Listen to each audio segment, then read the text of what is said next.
all of our participants. My name is Fiaz Shah.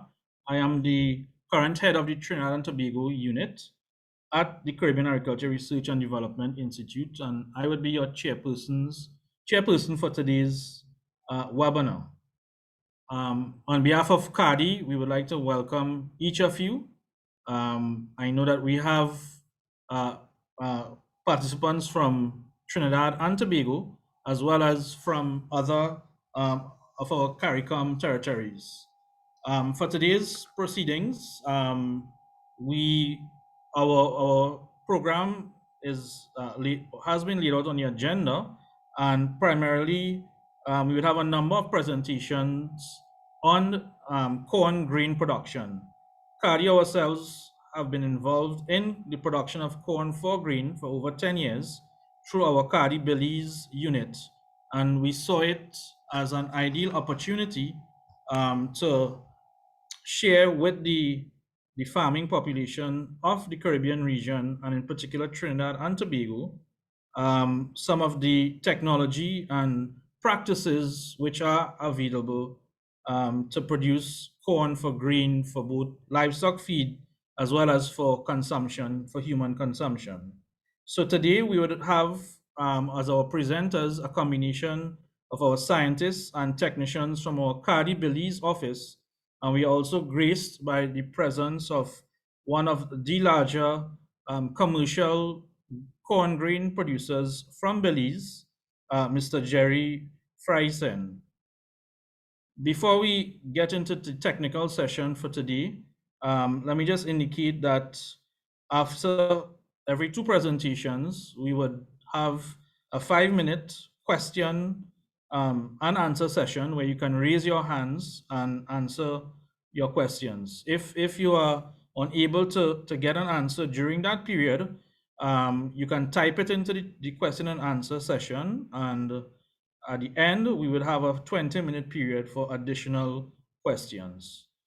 So to start today's proceedings, I would like to invite our Executive Director, Mr. Ansari Hussein, who would bring opening remarks on CARDI's role in promoting food security, and in particular using this corn grain production initiative. Over to you, Ansari. Thank you, Mr. Chairman. Good day, everyone, and special welcome to Senator the Honorable Avinash Singh, Minister in the Ministry of Agriculture, Land and Fisheries, Trinidad and Tobago. I bring you greetings from CARDI, one of the oldest Caribbean regional institutions. It will be 48 years old this year, having been established in 1974. The agreement establishing CARDI outlined the roles and responsibilities for the Institute, one of which is to provide for the research and development needs of the agricultural sector of our member states. The Institute is very mindful of this, and we take this responsibility seriously. We are committed to doing our part in addressing this issue of food insecurity in the region. We can look back at our history and see for ourselves the way the Institute has contributed and continue to contribute to the region's agriculture. Very early on in our history, CARDI was responsible for the introduction of new tomato varieties, which were tolerant of warmer temperatures. We had CARDI also develop more productive varieties of cassava, as well as a virus-free yam using tissue culture. We also developed mitigation measures for the control of sugarcane borer. This one in particular had significant impact, economic implications for the sugar industry in Barbados. In the 1980s, CARDI would have worked closely with small farmers, and we continue to do so, specifically developing farming techniques for the steep slopes in the OECS. I can ask you, how many of you remember the pink mealybug of the 1990s, which wreaked havoc on the agricultural sector of the region?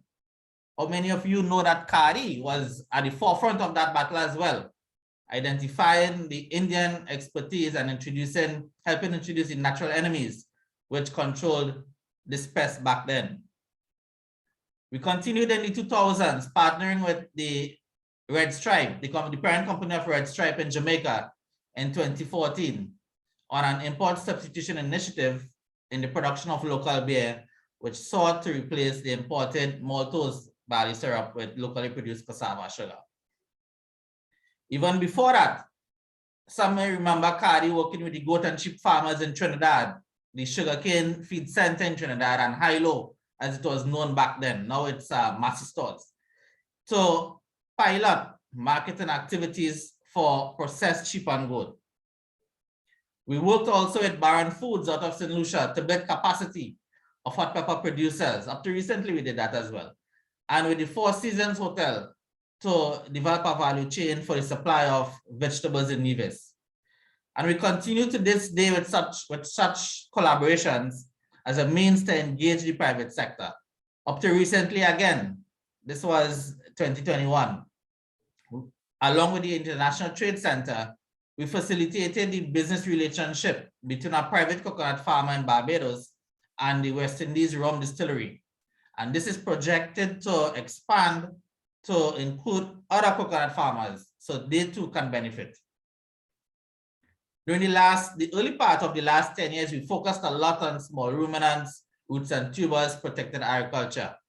And the latter part of the last 10 years, we have been focusing a lot of our energies on revitalizing the regional coconut industry through a project funded by the European Union to increase the competitiveness of this industry. Another major project, this time funded through the Caribbean Development Bank, focuses on the sweet potato industry. Both projects are expected to positively impact a wide range of stakeholders across the value chain, leading to increased production, productivity, value-added products, competitive businesses, and increased incomes for everyone, including small farms and small businesses. We continue to integrate climate change mitigation and adaptation as a cross-cutting team underlying the projects and programs which we implement. We continue to leverage the breadth of our expertise, our extensive networks, and our partnerships to benefit the entire region. We produce publications which are freely available to anyone and everyone, most of which you could go to our website, www.cardi.org, and you will find thousands of publications related to technical information on the different commodities and crops and so on in the region. Communications and knowledge management are critical components in our work program. We have to share knowledge and experiences if we are to get anywhere. We continue to engage and mentor the youth on all our activities. We have adopted the theme of youth and gender across all our programs. We are delving into new areas such as biofortification, in particular in Belize, renewable energy, agrobiodiversity conservation, big data, incorporation of digital technologies, and so on. My friends, this is just a snapshot of the impacts and the work of the Institute in the region, benefiting thousands of persons. I can go on and on all day giving examples, but today we are short on time. Today we are here to speak about corn. In recent times, you would have heard and read about the moves at the highest level to achieve the goal of reducing the regional food import bill by 25% by 2025. It is regularly placed on the agenda at high-level meetings. You would recall the Agro-Investment Forum and Expo in Guyana last month, with a follow-up part 2 planned for August 2022 in Trinidad and Tobago. I think it's 19th to the 21st of August 2022. About 2 weeks ago, this was again discussed at the Heads of Government meeting in Suriname. And today, as we speak right now, the matter is the quoted meeting on agriculture is being updated on progress of that plan. There's no way that this plan will be successful unless all of us play our part. And when I say us, I mean farmers, processors, producers, input suppliers, research and development organizations, financing organizations, extension services, and of course the governments. One of the commodities identified in that plan, in that 25 by 25 by 2025 plan, is corn. The CPSO noted that CARICOM imported corn valued at an average of about $93.8 million per year. And well, they collected data over 2016 to 2018, averaging $93.8 million per year. And this is another example where CARDI sees itself as having a role to play. You will hear in a few minutes about the considerable expertise CARDI Belize in particular has with regard to cereals and grain legumes, including corn production. You will hear about the CARDI developed corn variety and more about our operations in CARDI Belize. In order to increase regional corn production and productivity, which is definitely needed if we are to achieve the 25 and 25 goal, we thought that we should share this expertise and experiences with the region, especially given that through discussions with a farmers group in Trinidad in particular, there was an interest in this topic. And of course, in the context of the investments currently taking place, the new investments currently taking place in Guyana. You will also hear from a private commercial farmer in Belize and learn from his experiences as well. So I urge you to take advantage of this session today. The entire session is scheduled for just 2 hours, and therefore, you know how these things go. Most likely, we will not have sufficient time to cover and address all questions on all issues which you may have in these 2 hours. But rest assured that we will remain in contact with you to continue helping you in any way we can so that we can all have a food secure Caribbean. I thank you and I hope you have a successful meeting. Over to you, Mr. Chairman. Thank you very much, Mr. Hussein, for those giving the overview of CARDI's role in food security, and in particular what we are planning and we have been doing for corn. And as I mentioned at the start, for over 10 years, CARDI, we have been doing actual commercial production of corn grain at our Belize unit on just over 30 hectares of land. And this whole webinar would have come about, as Mr. Hussein mentioned, through an initiative of the livestock farmers and some of the small ruminant farmers in Trinidad, led by Mr. Roberto Can, who would have expressed interest in terms of looking at producing corn grain. Now, one can argue that our small island states may not necessarily have the land mass to produce corn grain, but we're hoping through this session, and as we see it's not just a matter of cost of production, but also the lack of logistics and freight issues in getting product into the small island states. This webinar provides an opportunity for some level of small scale production as well. And in no way what we are doing here will solve what our large commercial partners and producers in Belize are doing, but it is a matter of providing some level of food sovereignty, in cases of future pandemics and as the situation changes in the world. So at this point, I would like to invite Mr. Martin Lindo. He has been an agricultural technician with our CARDI Belize unit for at least 25 years plus. And he would have been around when Belize, as a country, embarked on corn grain production. And he would give us a little bit of history about that and the history of the CARDI's Belize corn production effort. Before I hand over to Martin, I want to take the opportunity to also thank all of the various ministry personnel, including permanent secretaries, from the various CARICOM territories who are present here today. So Martin, over to you. Yeah, morning colleagues, morning to pleasant good morning to all the participants. One slight correction there. You have to add another 10 years to my time here. I've been with CARDI since 1988. So I have 30 plus years under my belt. Excellent, sir. I'm going to the actual presentation itself.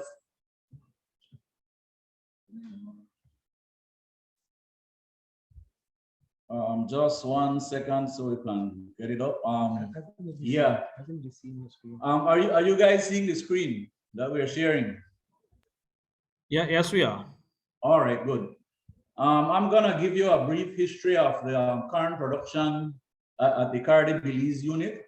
On the first slide that we have sharing, if you guys can see the origin of corn production was in Mexico, in Mesoamerica, and based on the archaeological and historical evidence, you can see where corn dispersed up north, up more northern into Mexico, and then into Belize and Central America. Of course, Belize being a part of Central America.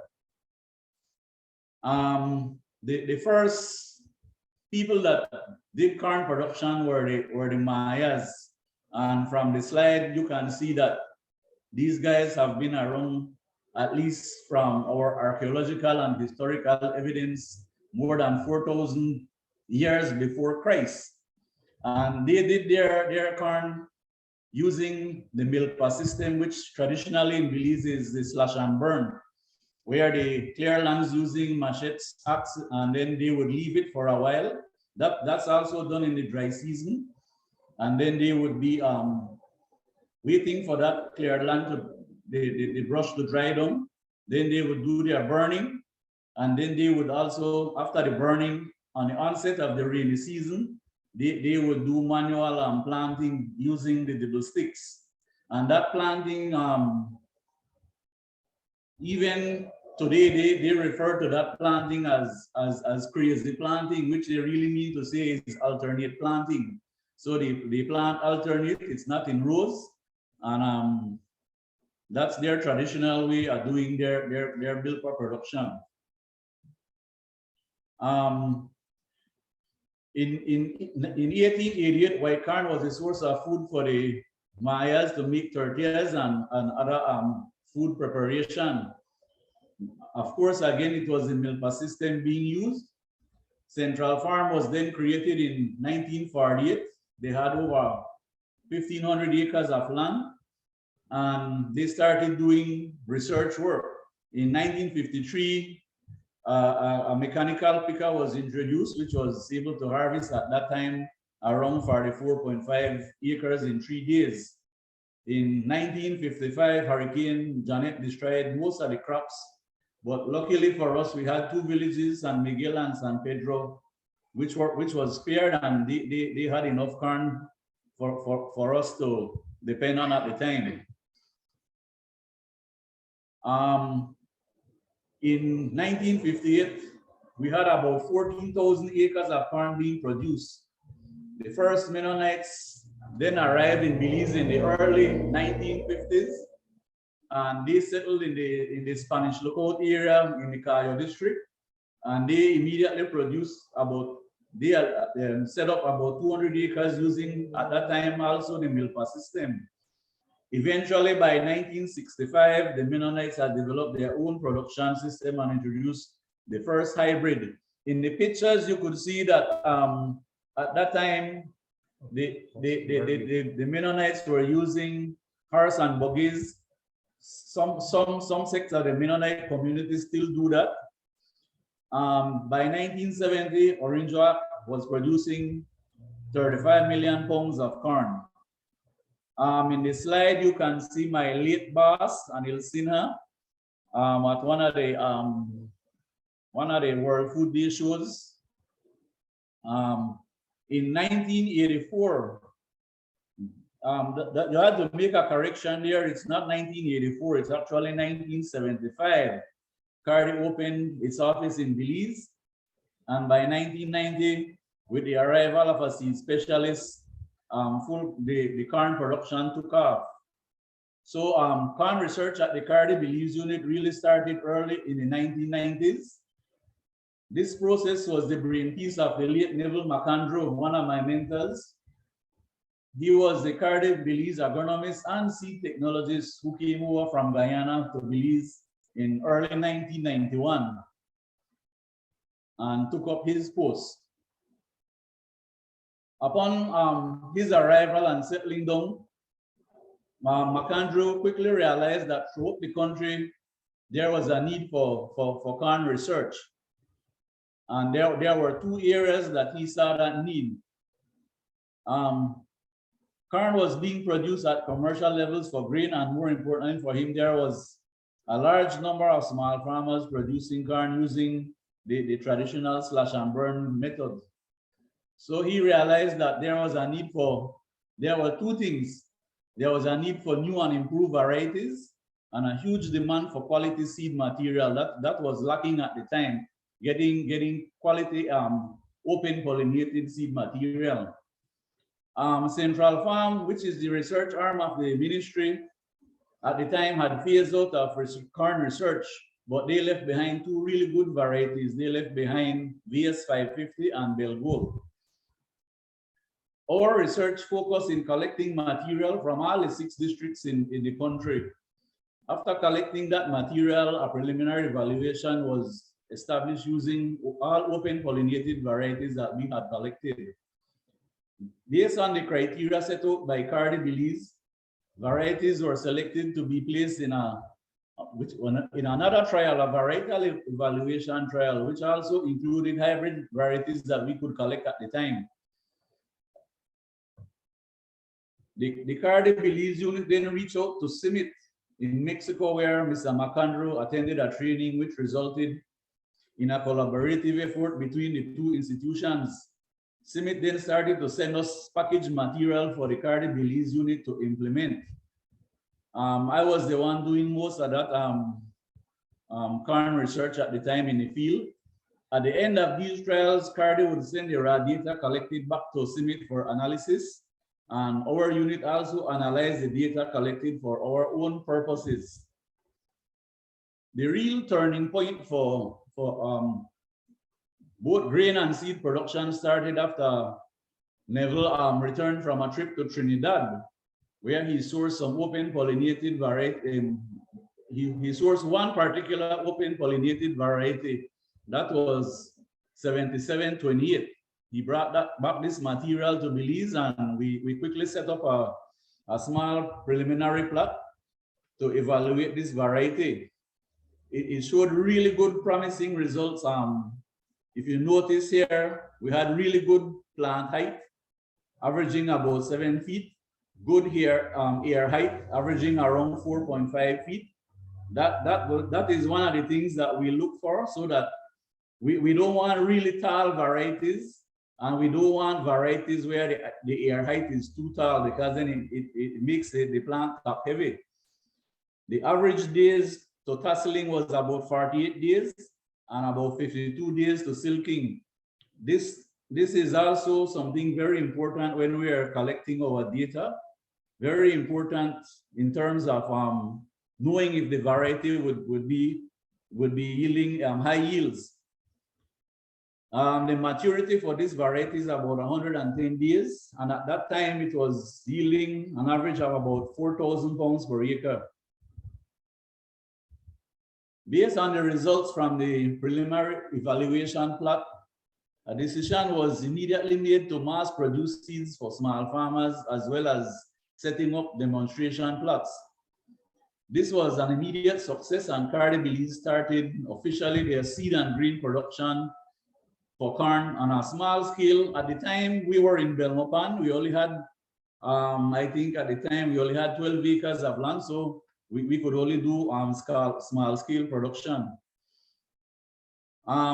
Fortunately for us, the unit then relocated to Central Farm in 2004, and that again changed the dynamics, because now we had much more land. We had 85 acres of land. We also had a much larger building, at least 4 times the size of the building that we had in Belmopan. So we were able to house more equipment for the post-harvest work that we have to do. This was a huge advantage, and Mr. Sina and Mr. McAndrew of course, immediately took advantage of this situation, and corn seeds and grain was produced on a large scale, as well as soybean, bringing in much needed finances for the unit. Here is just a picture of some of the research work that we have done. Again, very important for us, in 2012, we had a Rostant project, which I was the technician at the time doing this project along with one person from AICA, Wilmot Garnett, who is now head of AICA in Guyana. So we were the ones actually on the ground doing this project. And the project, the main goal of the project was for food security down in the south. Again, here you see strengthening food production of basic grain, support for small farmers, and food securities for member countries.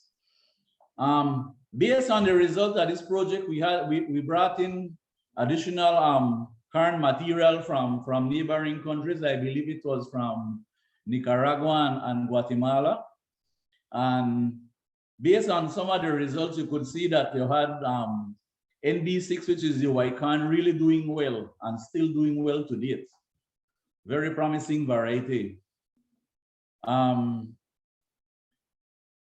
This is CARDI's. We also had climate resilient research on corn, and from that it stood out again that the CARDI YC001, which is the same variety that the late Neville McAndrew brought over from Trinidad, did really well. And again, in the slide, you can see that the NB6 even did even better than that, and up to date. We just harvested NB6 a couple months ago, and when you look at the NB6 out in the field, you would think that it's a hybrid variety, but in fact, in reality, it's an open pollinated variety. These are just pictures of some of the hurricane damage that we had in the past. So that's you know, we all know as farmers that farming is high risk, and a lot of the risk is by nature, and we have no control over those. In 2018, we had a seed lab established by the late Neville McAndrew, and that helped a lot in assisting farmers with purity analysis and the sort. From the chart here, you can see for Belize that corn is second only to sugarcane in terms of production and importance. That basically wraps up a quick history of our production at the unit here in Belize. Okay, thank you very much, Martin. At the end of Jerry's presentation, we would entertain a few questions. But yeah, sure. Thanks for bringing that history and you know, and showing for how long Belize would have been involved in corn production. And as looking at it, it's since 2004, CARDI would have started some level of commercial production. So that's almost 18 years.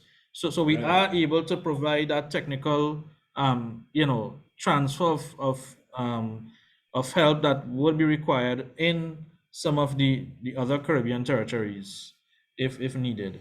So at this point, and I know many of you would have been present here today to actually find out and hear about the real guys who are involved in large scale production. And we are graced by the presence of Jerry Friesen. He's a second generation Mennonite farmer, and from what I understand, he farms 1,000 acres of corn and also 1,000 acres of soybean. But today he will be speaking to us about his venture into corn production, and he utilizes all the various smart technology that many of us would see in videos and in the US. And we are very happy that he has volunteered to share his experience with us.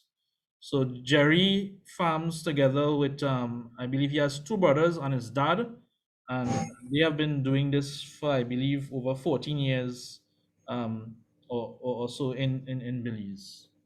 So Jerry, it's over to you to share with us your experiences, and thanks again for being with us. All right. Well, good morning. I am honored to be here on this conversation. A little bit of history. My name is Jerry, as you have heard.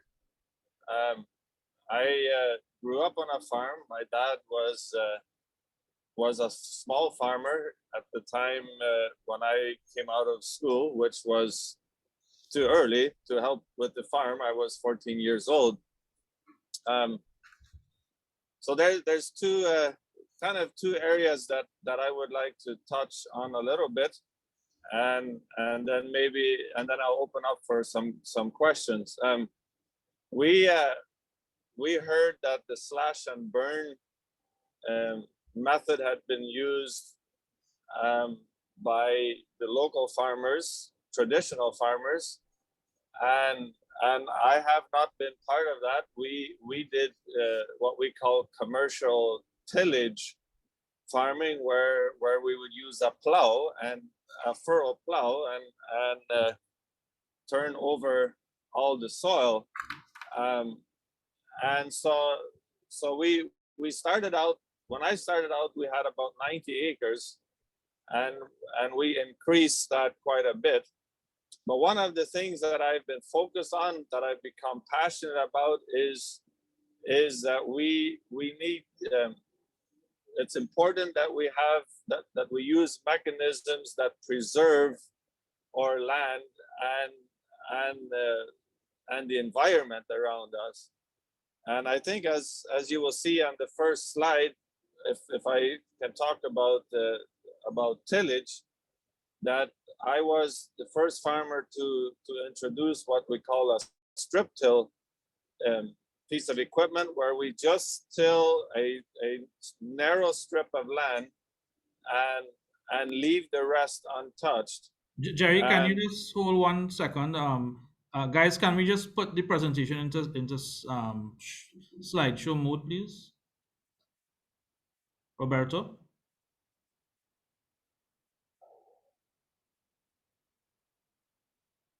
We're trying to get it sorted out. Just a little technical glitch. Please go over. Okay, Jerry, you can continue speaking if you wish in the meantime. Okay, and sorry about the. I'm in my office, but it is in a tractor, so I had to get some work done before we caught the next rain. So I'm out in the field working, and at the same time enjoying the conversation with you guys. So back to the tillage practice, that the issue we saw with conventional tillage was that if we move a lot of dirt, we lose organic matter, we lose our best asset in farming, which is our soil, to erosion, and also that compaction, because we use commercialized equipment, that the compaction of the land plays a huge role in the success of our grain and of our yields. So I started that in 2018 to use the strip till practice, and we've been very, very happy with it. It was a change. The system is different. The pest management, the weed management.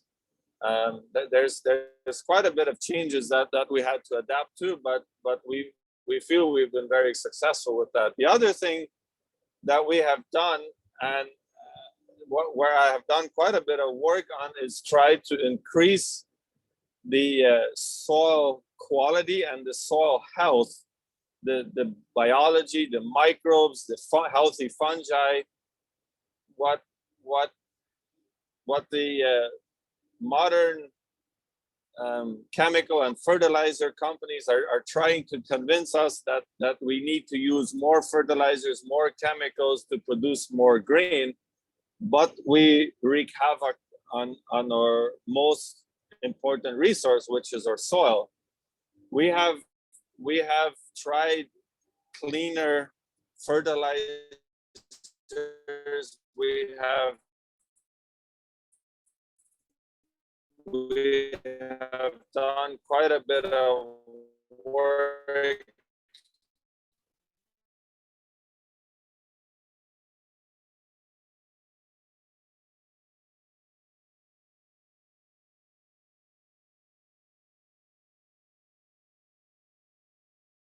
about food security. I think it is very important that we consider how we can use the natural resources that we have in in in the most efficient way, and not depend on everybody else in the world to produce our own food. There is a lot of work to be done in that area. We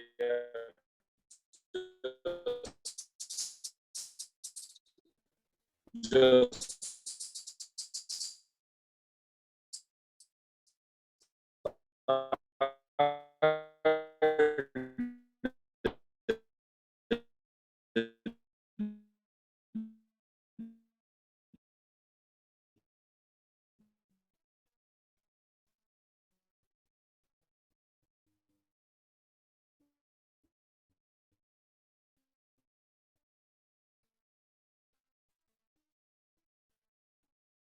um, but there's on our planter that we have. It pulls of the areas are lower. Also, we collect the harvest data, and then we can overlay the harvest data from the data that we collected from our planter, and that way we're beginning to see that how the yield correlates to the health of the soil.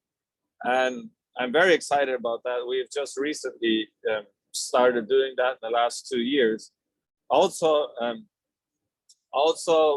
we've integrated drone imaging, and what we are wanting to do in the future is what we are seeing that the drone images can let us know where we have a pest or a disease or more grass, and then just do spot spraying rather than if we have to apply a herbicide, for example, and there's only 10 or 15% of the field that has grass, but we apply it on everything because we have no way to just spot spray it in a commercial sense.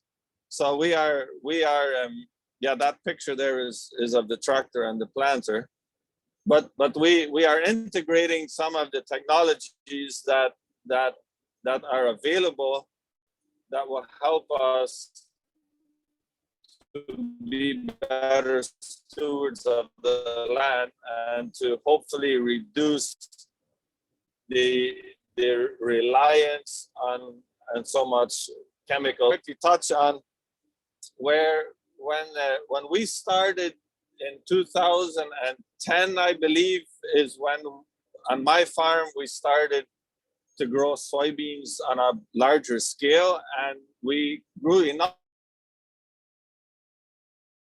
to start to feed our chickens, and we set up the community or the feed mills set up a extruding plant. And what we found out is that when we used our local soybeans, that our chicken produced better. We had more weight gain per day on our chicken. Now, recently, when we started acting out that the cattle farmer in other countries that bought the corn from us said that this is amazing. The corn in Belize produces more meat than when we use imported corn from the US. We use less corn for the same weight gain in cattle. And I believe that one of the big reasons for that is because our soils are still healthier in Belize and the grain quality is better. It could have an impact. It could be a hybrid issue. But I think a lot of it is because our soil health is better. And even though our climate is not the most favorable for corn, it's very hot and humid, and we have too much rainfall normally for corn, our yields are less than in some other parts of the country yet. But the quality of the grain is second to none, and that is something that I believe is also very important, and especially in other CARICOM countries. If you can produce your own grain locally and you use practices that are healthier for the environment, you will end up with healthier food. And that's I think is also very, very important. We might, or corn cost, the product might be a little more expensive. In our case, when we produce chicken or cattle or whatever we use the grains for, we always like to look at the most economical product. But on the other hand, I think we need to be concerned about the quality of the product, not just the price of a product. And there we have a huge advantage in Belize. Or the quality of our grains are really good, and we need to keep it that way. And there's a lot of room to improvement. So I haven't looked at the time that I have talked, but I would like to open up for some questions or things that you understood or didn't understand. Please feel free to ask some questions so I can clarify something. Go ahead. Okay, so we will invite Miss Cislin Farrington, who has hands raised. You can proceed with your question.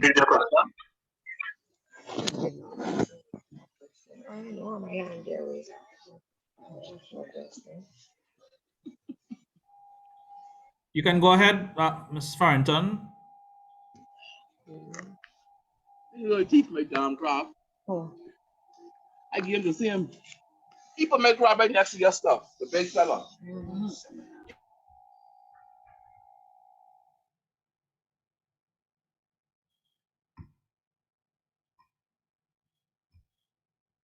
All right.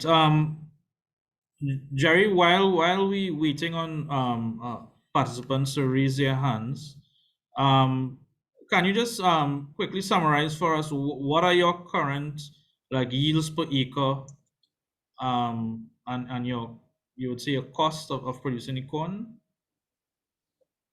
So our yields, we produce probably about an average of 6,000 pounds per acre. With on some of our trial farms where we have integrated these later technology practices, better quality fertilizers, and the improvement of the soil health, we've had fields up to 7,500, 8,000 pounds an acre. I am very optimistic we will be able to increase our yield quite substantially from 6,000 in the next few years with some of the changes that we've made. As far as the cost, that's a very good question. The cost of fertilizer recently went up three times. The chemical is twice. The fuel is a lot higher. So are you talking about today or what we would have, what it would have been over the last 5 years? Well, I know you might be in your current crop. So if not available, then you can share your last crop maybe from last year. So this current crop will be about 1,100 Belize dollars an acre, 1,200 by the time we harvest. It used to be 700-800, even as little as last year, but we'll be at least $300-400 an acre more, which is almost 50%. Yeah. And okay, so what I'll do, let me see, we have some more questions here in the chat. So I will invite Carolyn Girard. Hi, good day. Thank you so much for taking my call. You can go ahead. Are you hearing me? Yes, we are. Go ahead. Hey, good morning. So I am attending from Trinidad and it's awesome. My question to you is, what grain or variety of seed are you using that's producing so much yield? Okay, so that's a very good question. We use a few different ones here, but the one that we are fairly excited about is a company that is called Advanta. It's a company that is more focused on producing non-GMO tropical hybrids, and they are out of Thailand, I believe. And the variety is we have a few different one. One is 9337, and I believe the other one is a 9278. We have two different hybrids, but that particular hybrid is quite a bit more resilient to a rainy day, or as we call it, a bad day, either too dry or too wet, or too many pests. It's a resilient hybrid. And we also for the most of the years I farm, we use quite a bit of Pioneer seeds, and some DeKalb and Syngenta. But currently we are pretty excited about the Advanta. It has a really good grain quality, very good color, the grain itself, and it seems to be doing quite a bit better in our climate. Because remember, a lot of these big seed companies, their attention is focused on GMO hybrids. Here in Belize, we don't grow GMO hybrids, and so it's been a challenge to find seed producers that will produce a seed for tropical areas and non-GMO. Okay, so I'll go on to Shirlene Chase. You can ask your question.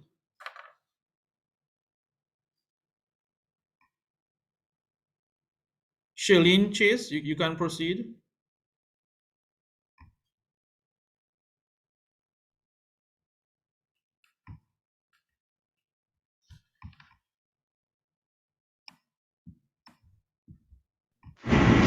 Good morning. Am I being heard?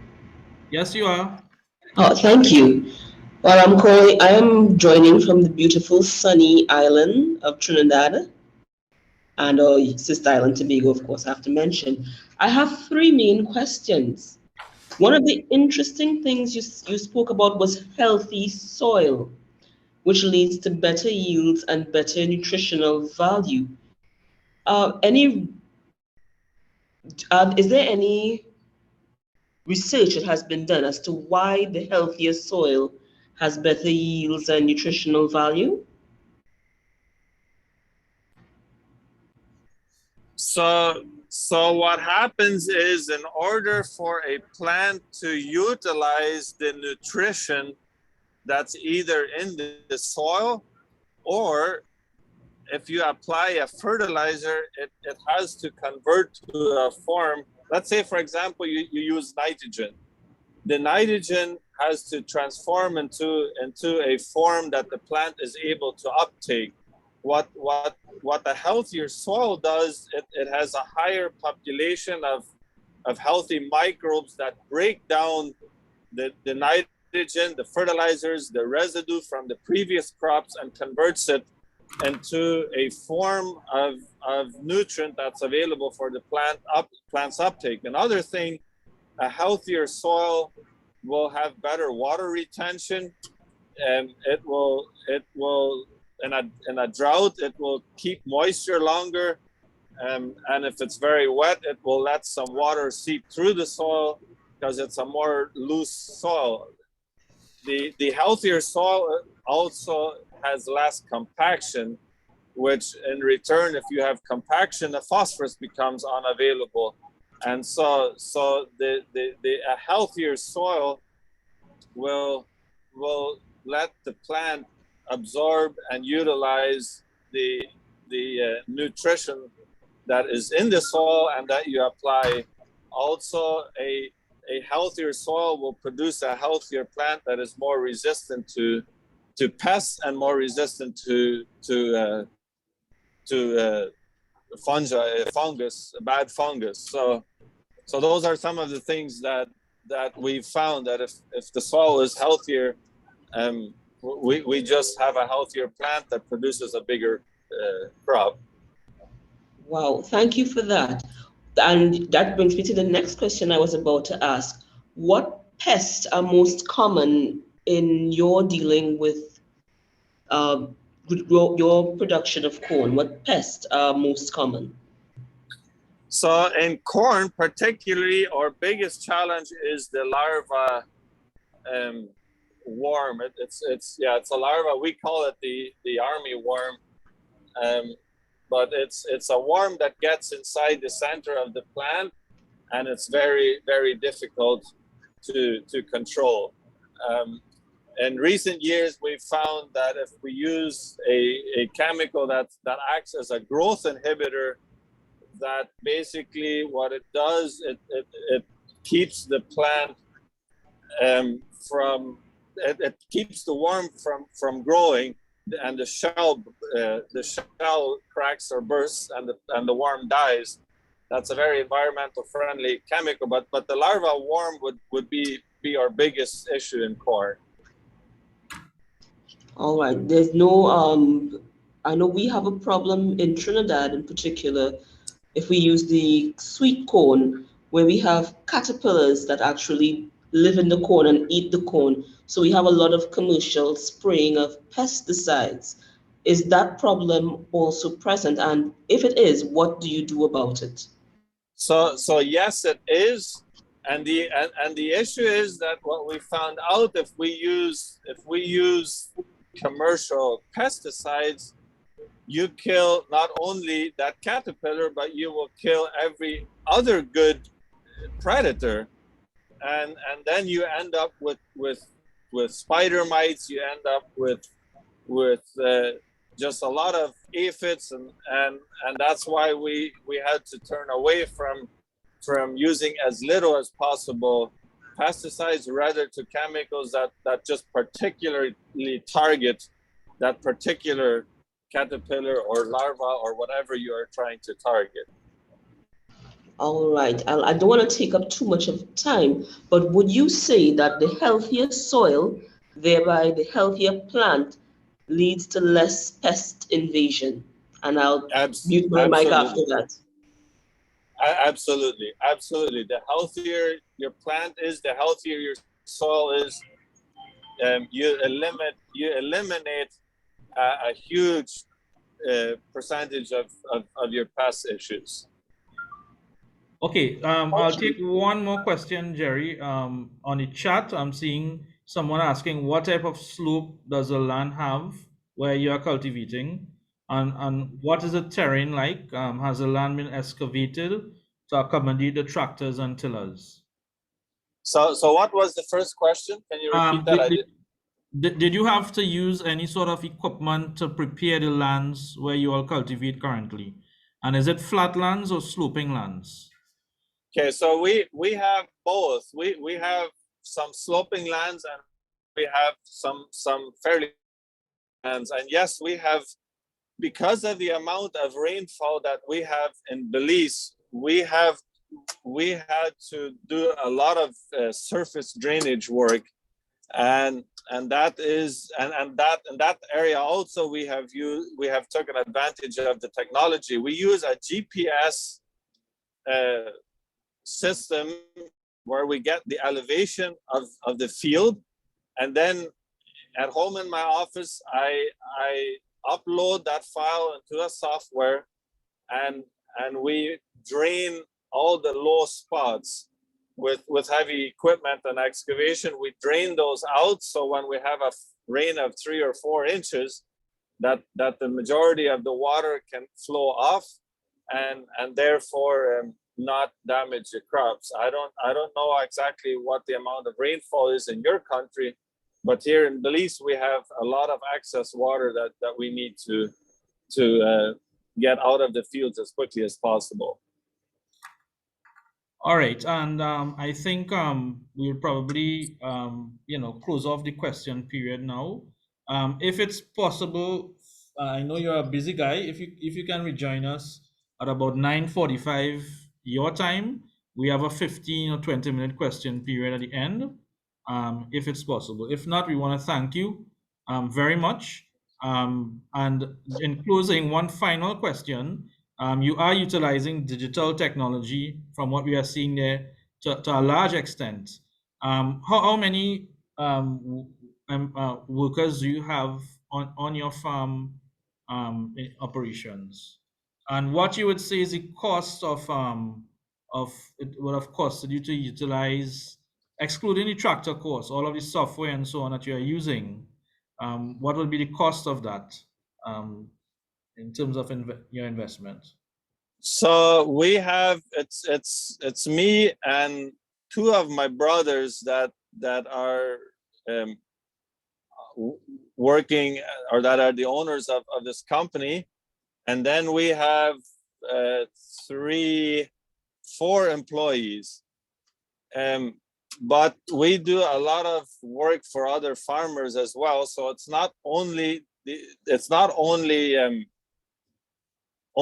that we would need that much for only our farm. We use our equipment, our technology, and we do work for other farmers as well. But it's the 7 of us. And in terms of the amount of infrastructure, just on the technology, wow,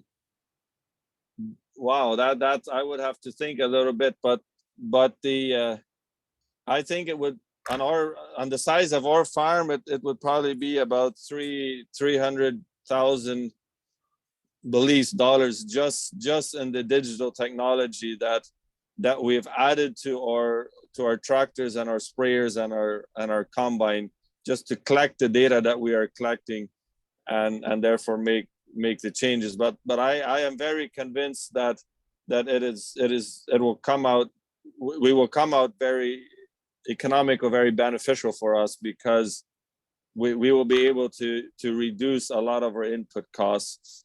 And with the prices of fertilizer now, it doesn't take much to save a couple $1,000 very quickly.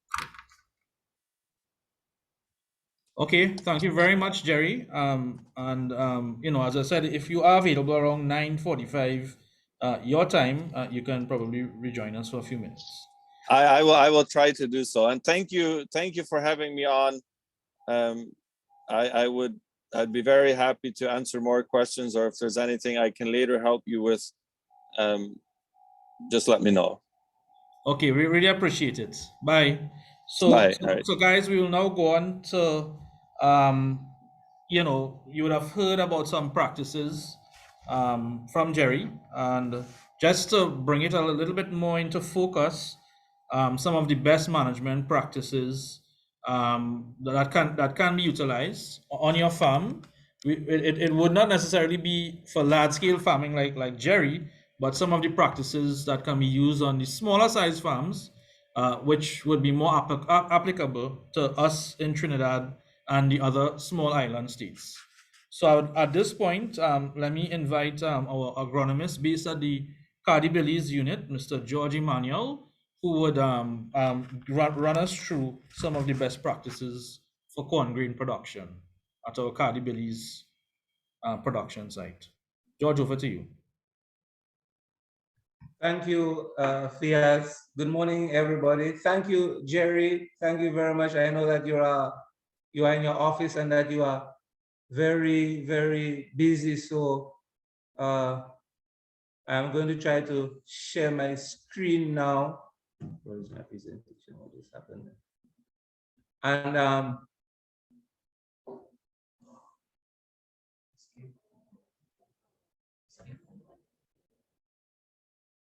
let's see. Okay, so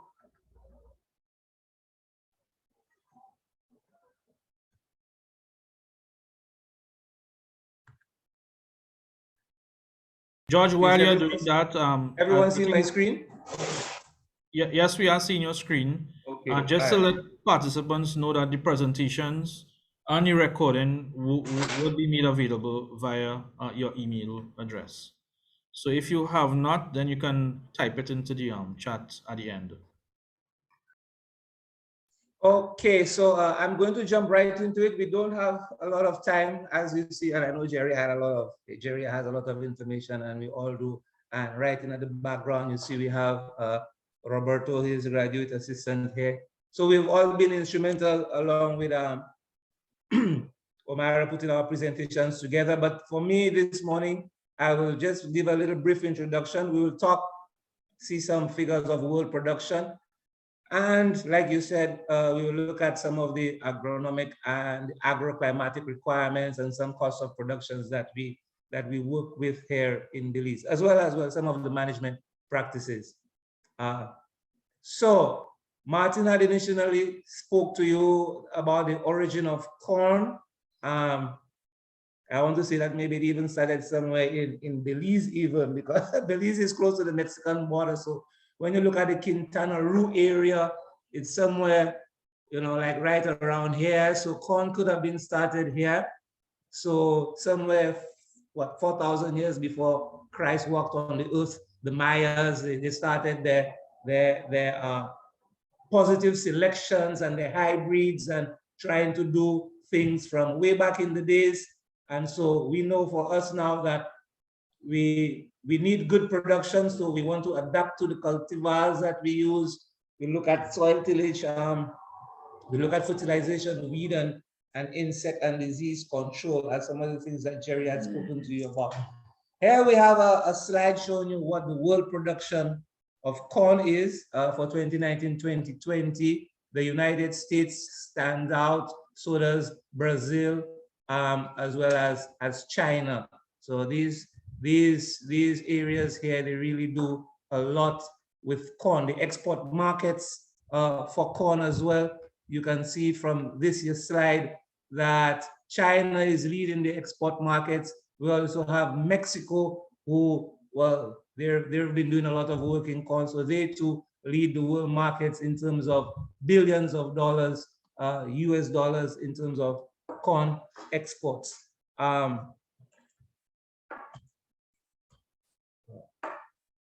slide is freezing. So we're having some computer glitches here. It's not changing slides.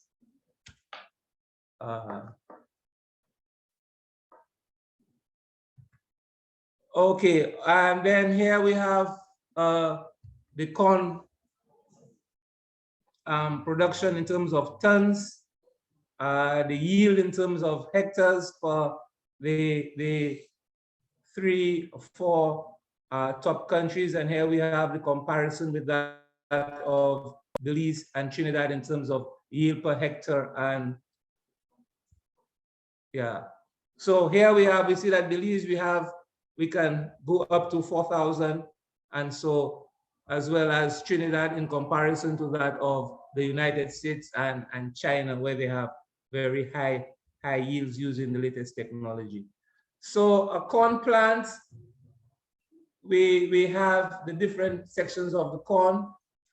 In that photo, you see the brace roots. The brace roots are very important in terms of selecting varieties. In varietal selection, corn with strong brace roots prevent lodging, which is a challenge for harvesting. So these are some of the things that Roberto will talk about when he looks at machinery. But we have the parts of the plant, we have the roots, the stem, the ears. This is a picture of the YC001 corn, and you can see it is a specialty selection because it can give you 2 ears on one plant. The kernel, which is important for us, this is a picture of the YC001. It's pretty much what some of us would refer to as field corn or dent corn. We have the endosperm, the pericarp, the germ area, and the tip of the corn. So I just thought it was necessary to show you what corn kernel looks like. So what would be the growing conditions and the optimum temperature and rainfall that we're seeing on this slide here? We have 120 days average for a cycle of corn. So we want temperatures which are not below 14 degrees and not more than 40 degrees centigrade. So we have the average range for temperature during the growing stages in the first, the second, third, and the fourth month of the corn cycle. Our temperatures here in Belize average within that range during our corn cycle, as well as the rainfall, which is pretty much optimum at this time of year for us to grow corn. That is why Jerry is in his office on his tractor. So we have the growing environments, basically from CIMIC, we recognize 4 environments for corn production. Lowland tropical is one of those, subtropical and mid-Atlantic altitude transition, tropical highlands, and temperate areas. So here on this slide, you see all of the areas which is the main areas for corn production. The uses of the corn, most of it is used, in fact, if not all parts of it, for one reason or the other. Those parts of it which is used for silage and the kernel, which is very important for us. So corn can be classified based on its uses. We have grain corn, we have popcorn, we have sweet corn. Baby corn, that's a specialized market where small corns are harvested, pretty much immature as they're preserved, and there's a specialized market for that. And of course, we have silage corn. These are special varieties which are very tall and very leafy. Here we have a slide showing what our cost of production is for 2020 in terms of per acre. And for 40 acres here, we have a total crop cost production of 418 US dollars. Here we have all of the activities, the land preparation, the planting, the weed control. You see a second fertilization. This is one of the fertilization which is done after you plant around the V6 stage, 2 months into the production of the plant. Of course, we have net yields and the cost per acre. We would harvest somewhere in the region of 6,000 pounds based on doing good management practices with a commercial hybrid, which is the 30F35. We're not planting this one again, we're planting a different one. So this slide is going to show you a bit of the pesticides that we use,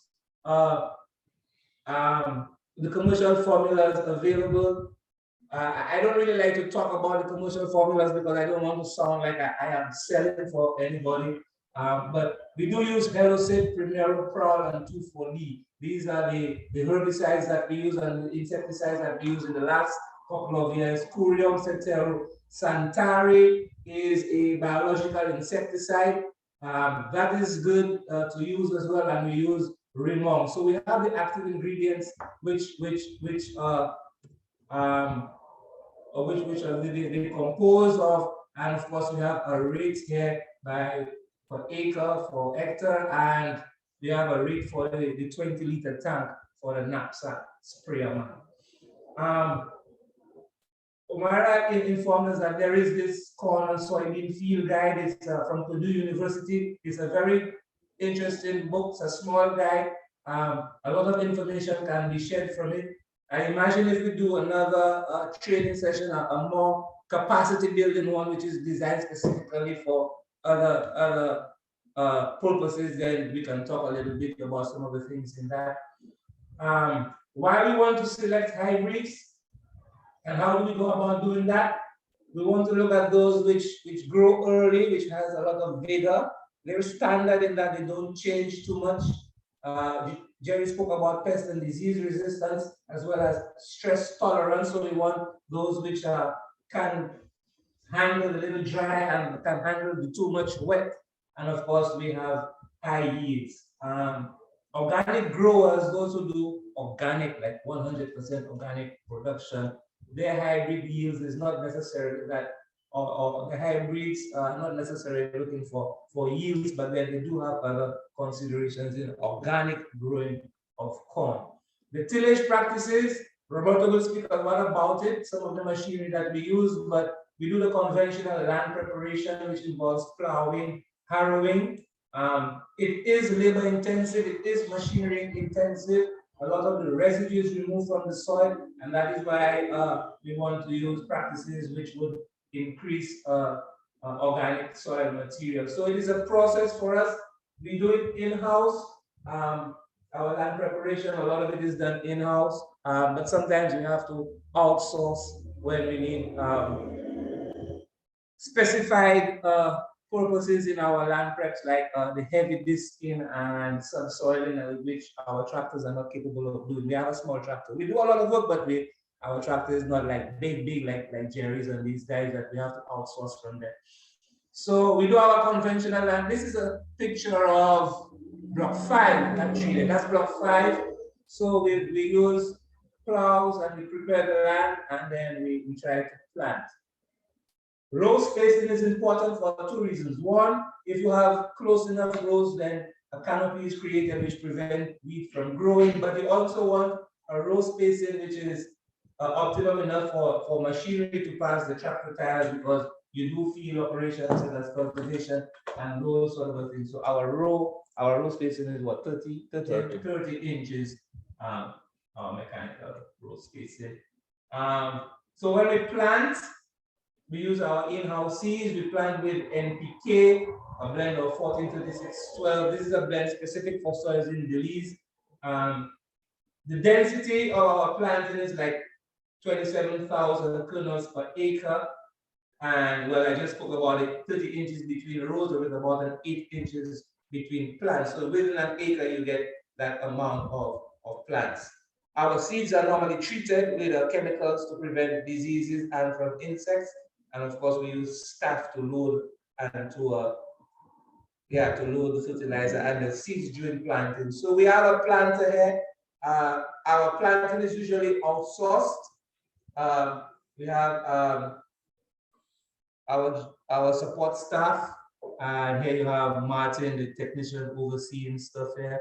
Our truck loading fertilizer and seeds into the hoppers. A 6-row planter. This is a small planter. Jerry planter is what, 20 rows? Yeah, they use bigger planters. Now we're using a 6-row planter here. We plant into the night as well. Okay, so it is an activity which is always ongoing. You don't stop. You don't stop for, except if it is rain, right? Yeah, only when it is raining you stop. But other than that, you go right through from morning until you plant out your acreages of corn. Commercially, we have used pioneer varieties.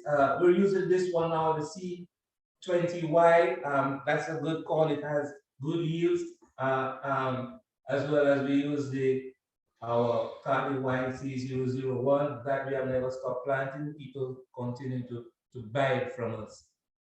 And Martin gave you the history that it came from Trinidad with Mr. Neville Andrew. So weed management is very important. You can use physical methods, cultural methods, chemical methods. We spray for weeds. People will also cultivate in between the rows. So weed control is important, especially in the early stages, because you don't want weeds to compete with your corn when it is growing. They're all grasses. Most of the weeds are grasses, and corn, of course, as well, is a grass. So you don't want grass to compete with your corn. Nut grass is very, very challenging for us nutsheds. We use pre-emergent herbicides as well as other herbicides. We mix 2,4-D with Helosate. We have our little mixes that we do. We do our little research with that. So irrigation, we don't irrigate our corn, but it is interesting to know that that is another form of corn management. If you want yields in excess of like how you have in the United States and Australia, they use irrigated fields of corn. Fertility is important of the soil. 100 to 160 pounds of nitrogen per acre is used. Corn growers will design the system so that they want the most out of the nutrients that they add to the soil. The timing of the fertilizer is important. We do one application during planting that is incorporated in the planter, and then we do sometimes one or two dressings of nitrogen. Nitrogen is very important. Corn is it's a high demand in nitrogen. Jerry spoke a little bit about it.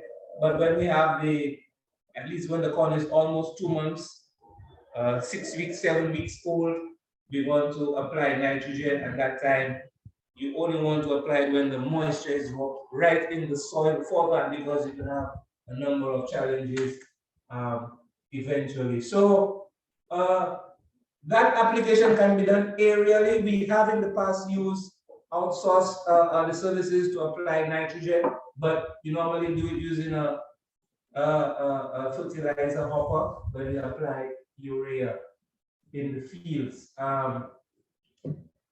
The soil must be moist. So in as much as the soil must be moist, the leaves of the corn must be dry. So because you don't want the urea granules to fall on the leaves, because they will cause burns.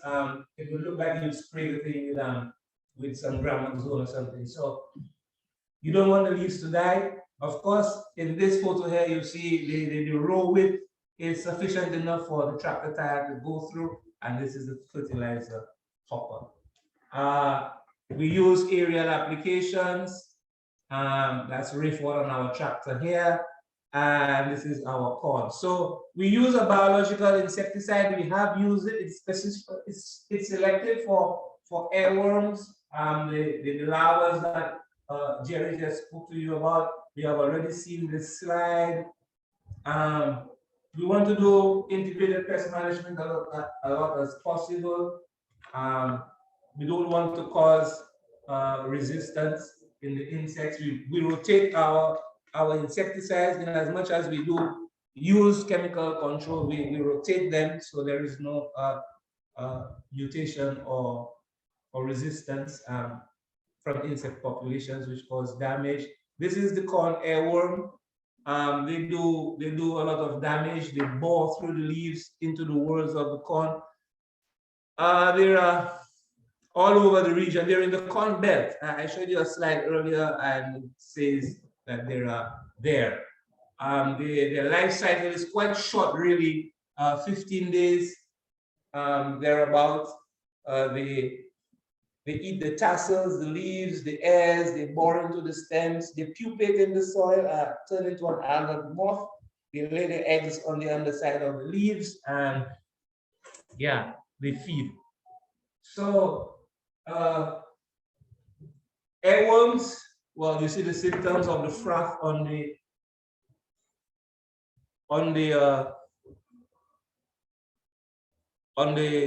silks of the corn, the kernels. They even eat everything. We do have cutworms, which is the armyworm that Jerry spoke about.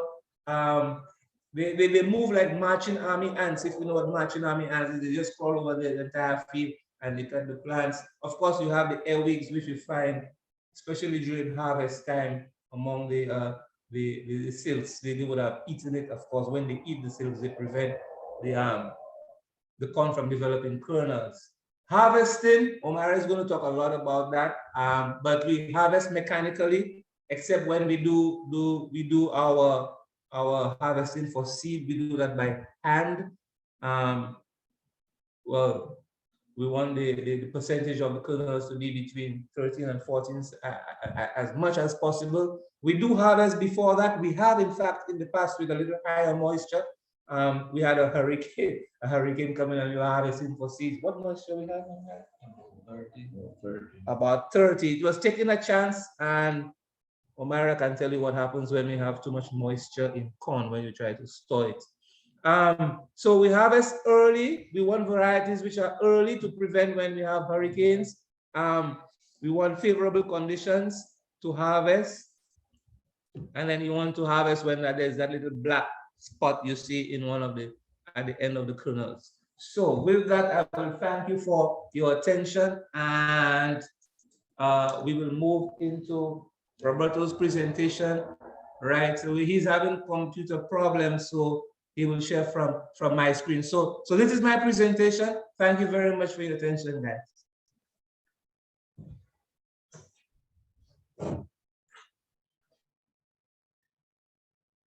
Okay, thanks very much, George.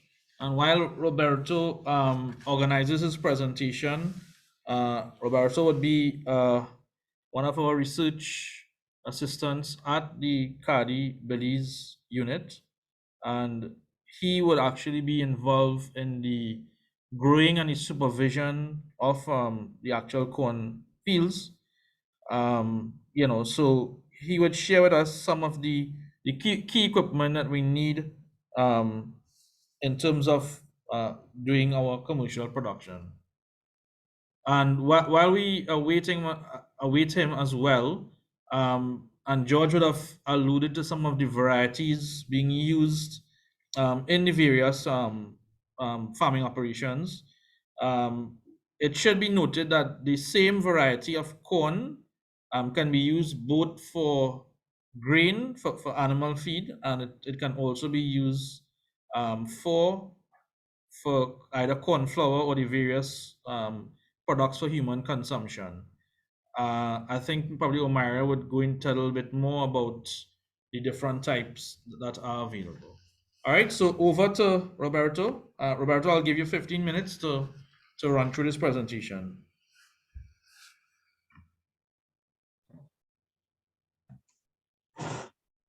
Okay, sure. Good morning. My name is Roberto Can, and I am the research assistant of the CARDI Belize. Today, I'm going to be speaking to you concerning the key equipments needed for the production of corn grain.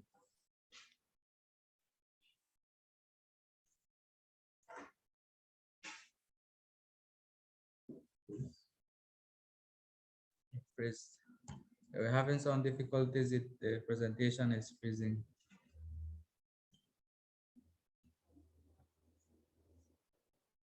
I don't know what's happening. You have a video in the thing? No.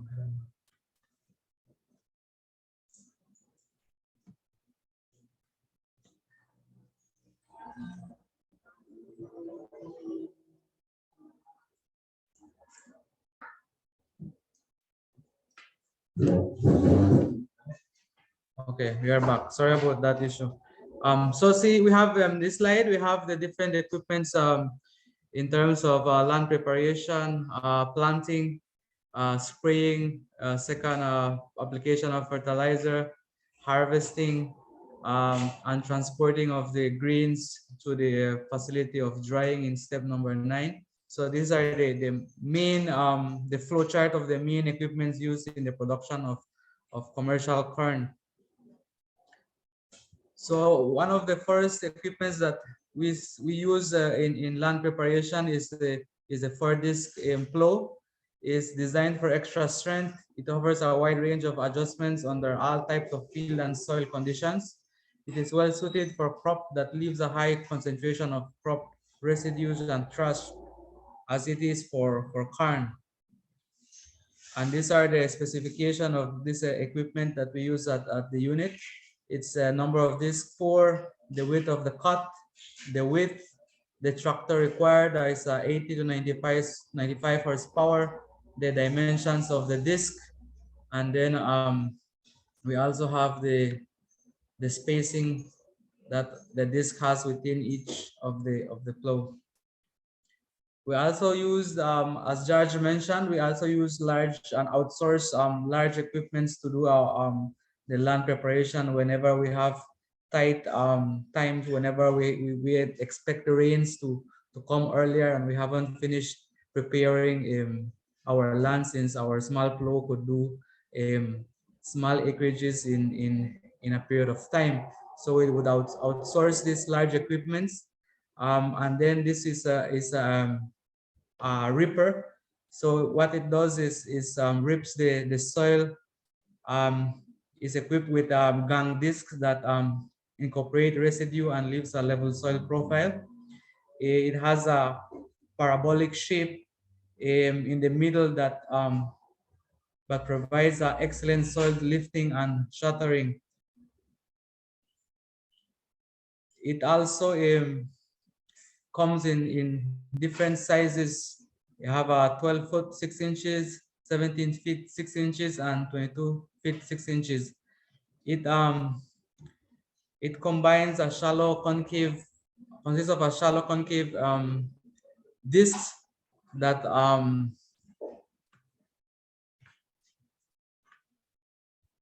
that gives less soil throw.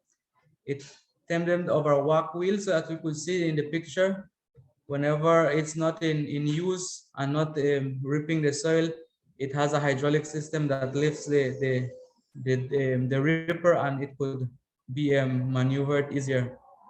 And it supports and boosts stability and assures more consistent in working depth. So the wheels also assist in the working depth that you would want to use it on.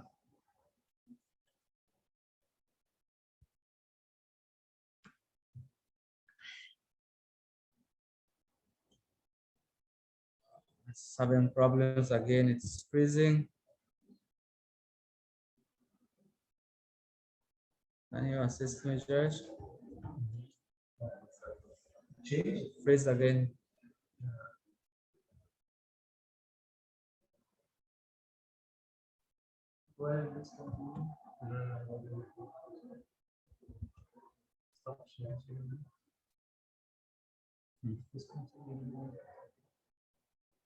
Okay, we're having some issues with the presentation. Just bear with us. Where is the option?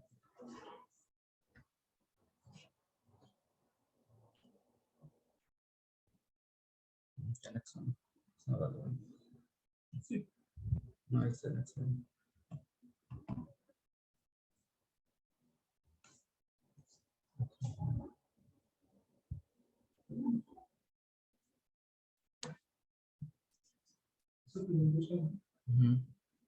Okay, in this one we have the harrow. After we have done the ripping or the plowing, we use a harrow to refine the soil. So it's the disc of the harrow are 20 inches or 22 inches notch. The manual angle bar is an adjustable angle bar that you could adjust the angle in which you want the soil to be cut and refined. You have conical bearings, grease oil or bath with wear protection. That's what where the disc rotate on. This is the specification. It has 32 discs.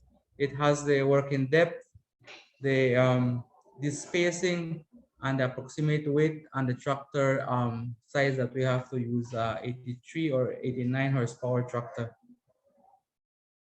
And this is the same drag type disc. This is the final seed bed that we want to achieve. It has to be a uniform and level seed bed whenever planting, so that planting could be easier, and when planting, that the seed could be sowed to the appropriate depth. This is the John Deere 1750 planter. This is the planter that we outsource and that we are using to plant our fields. And as you could see, we have the different specifications. The planter consists of a fertilizer hopper and a seed hopper.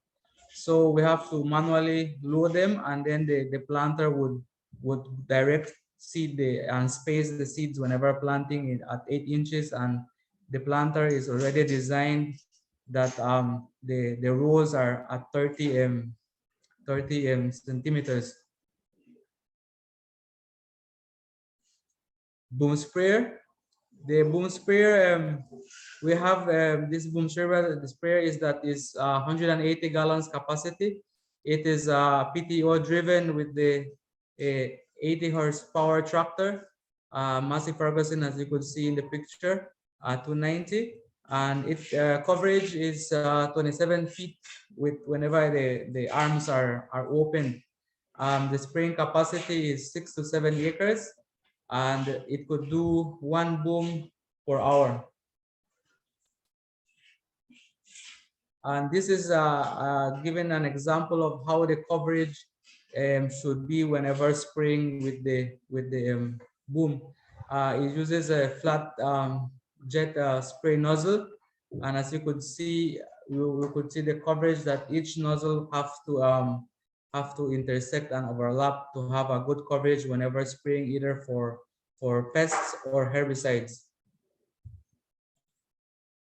We also sometimes, whenever our corn gets over 5 feet taller and we have problems with insects, the loopers or the armyworm, would have to outsource equipment that would suit the situation.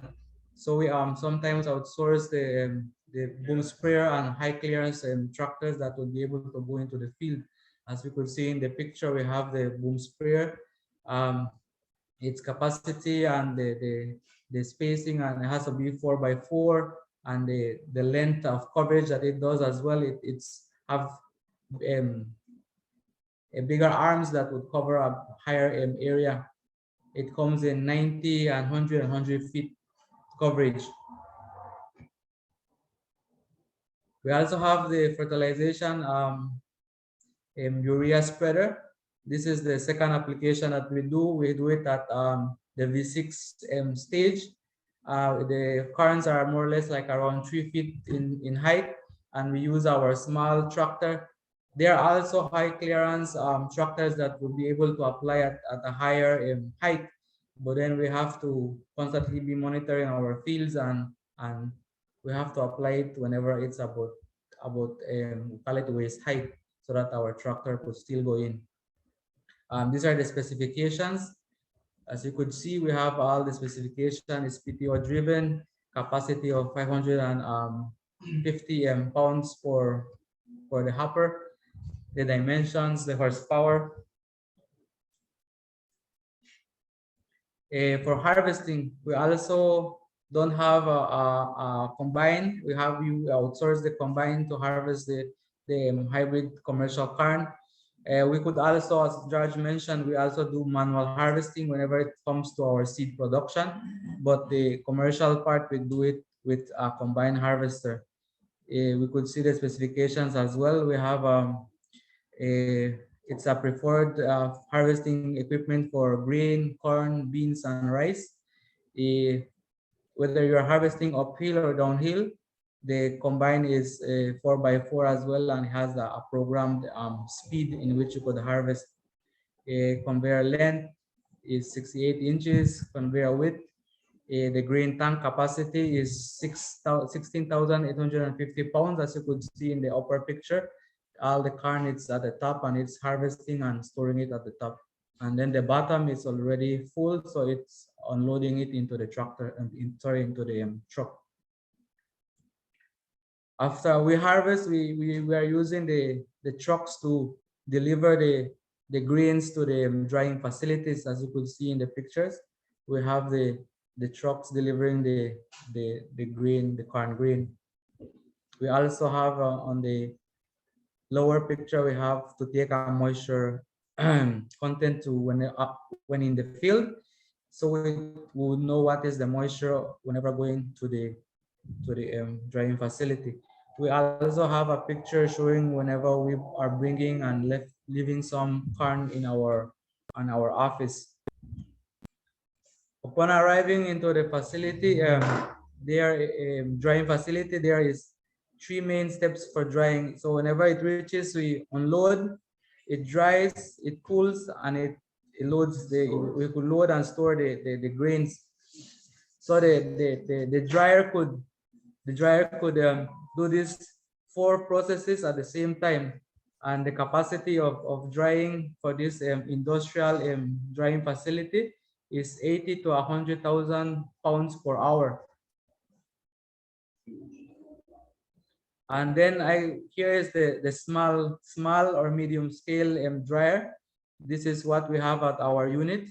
We have the small dryers. This is a concrete dryer, We have the building materials. These dryers were initially built, as how Mr. Martin Lindo mentioned, from the SICTA project. They were designed and built by the unit.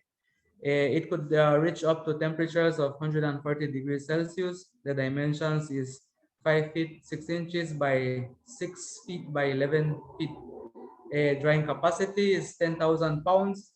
The average cost to build a dryer is about 6 to 3,000 US dollars. And these are the specification and the parts of the dryer. We have the concrete structure, the blower, the window opening for taking out the grains, concrete floor, the burner, and the motor. This is the next type of dryer that we have. This is a portable dryer. This dryer is capacity to dry is 3 to 4,000 pounds. It can be used to dry in the open field. You could take it to the field and you could load your grains there and you could start drying in the field. The dimensions is 7 feet by 6 inches by 4 feet by 4 feet 1 inch and 4 feet. As you could see here, here's showing the different parts. We have the blower, the towing head, trailer stand, the trailer frame, the burner, the wheels, and you could see the dimensions as well. 4 feet 1 inch, 4 feet 7 feet 6 inches. And this is when two pictures whenever they were building it for the SICTA project. This is other parts of the dryer. We have the motor, the shaft that rotates the blower. We have the V-belt, the V-belt pulley, the tension lever. We also have a window opening where we take out the grains whenever it's drying. We have the metal screen. It's very important. This is the piece where the heat would be coming out and drying the grains. And that's my presentation. Thank you. I don't know if you have any questions. Okay, Roberto, we will hold the questions in the interest of time. I would like to go on to Omaira's presentation, and then we would leave a 15 minutes at the end for questions from everyone. All right, so thank you very much. I think that's a very useful, both yours and George's presentation. Very, very useful. Equipment taking you through the entire corn production process. So at this stage, I would like to hand over to Ms. Omaira Avila, who is our country representative for Belize. She's also the biotechnologist at the CARDI Belize unit, and she will be presenting today on storage and how do we maintain the quality of corn grain. Omaira, Thanks. over to you. Thanks, Friesen. And participants, after Omaira's presentation, that will be our last presentation, and we would have about 10 to 15 minutes of questions. So Omaira, I'll give you 15 minutes ideally. You could see me. Okay. Good morning, everybody. Thank you for joining. My presentation is a little long, but I will go fast, and then after we could detail anything. I will take off my camera because of the bandwidth. Okay. Let me know if you see my presentation, please. I think you need to go to slide show Yes, mode. it's going now. Am I? Yes, you are now. Yes. Okay. So it's important to understand that Belize corn production is important.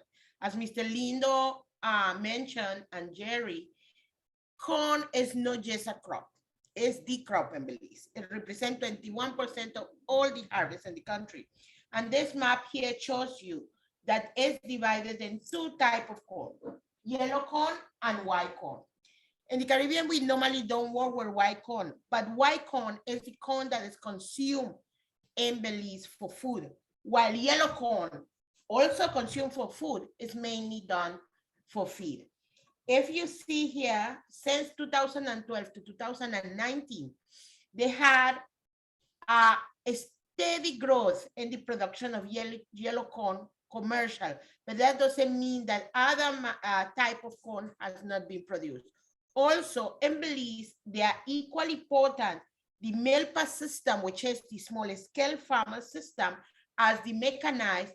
And in 2015, we even had someone who did 700 acres with irrigated corn, okay? We didn't see data for the next year, so we're not too sure if the person continue, but they had all kind of investments related to corn in Belize, okay? Here you could see that yellow and white corn, yellow corn is still be one of the biggest, but it's still, white corn is very important. Now, it's important to understand that white corn and yellow corn are not stored together. Not only that, they not even stored in the same place, because since it's for food, is stored in the communities that will be used for processing, while for feed, we have a large Mennonite community that are involved in processing of yellow corn. So that's why you will see in my presentation, not only Mennonite, but many large scale storage. Okay, so what is important about storage grains? Well, you have to understand that corn conditions under which grain is stored range from ambient to high condition storage. Everything is important. Quality of storage depends on the type of grain you be stored, the value of the grain you store, the length you want to store, the socio-economical circumstances. I mean, how much money you have to establish this facility. So you have to ask yourself 4 questions. What I am storing? Well, in our case, we store grains and we store it at 12% moisture. How much am I storing? You, as a small scale farmer, you might want to store the production from 1 acre, maybe producing between 2.5 to 6.5 thousand pounds of corn. So you have to have that in mind when you're establishing your storage. How long you store? Well, generally you play with 2 years. 1 year is also impossible. Why 2 years? Because if something goes wrong, we still have grain for the next year, especially with climate change and the climate disasters. It's always good to have very good storage. Purpose of storing, and this is very important. Are you storing for feed, for food, and this is also for home consumption or for sale? You have to know what you're storing for. Okay? It's not showing. It's not showing. I'm not too sure how to solve it. We are seeing your screen, you know. I am seeing screen. You see in the full screen? You see in my Yes, slides I am bar? seeing your full screen. Oh, because I'm still screen. I think this is your computer. Okay. Okay. Sorry about that. They just wanted me to know that they're, but you all see in my full screen. You see in everything, isn't it? Yes. Excellent. So when you do a storage, they have 2 rules you have to follow. The first rule is good is a first rule of good is start with good quality grain. Remember, storage do not improve the quality of the grain. So good quality grain store better than poor quality of grain under the same storage condition. If you have a good seed, it will keep well. If you have a bad seed, it will continue decomposing, even if it's well dry and you try to maintain the good conditions. Storage does not improve grain quality. Quality will be lower when the grain comes out of storage than when it was put in the storage. So if it was bad when you put it, it will be worse when you take it out. Okay, so you have to have good quality of seed. Second, maintain good storage hygiene. Some people put it there and forget that it's there, and then they want to come 2 years and see what they have there. No, you do have to have a management system to make sure no pests, no fungus is growing, no moisture got into your thing. So keep the storage structure and surroundings clean from insects problem, debris, and weeds in many cases. Disinfect the structure beginning each storage cycle. So every time you use it, clean and wash everything, let it dry before you store new one. Inspect and treat for pests and or mold every 2 months, okay? Now, earlier you hear that we at CARDI work with 2 particular open pollinated varieties. That doesn't mean that we don't work with hybrids, but because we don't have a large capacity to store, we normally prefer to store our own corn. So we work with YC, CARDI YC001 and MB6. One is a yellow, CARDI YC001 is a yellow, and MB6 is a white. We have demand for both. This is the white corn, and sadly, I was looking to show you a woman making tortilla, and no matter how much I look for that photo, I have 100 photos and I couldn't find it. So I promise you I will show you before the end. And this is our yellow corn.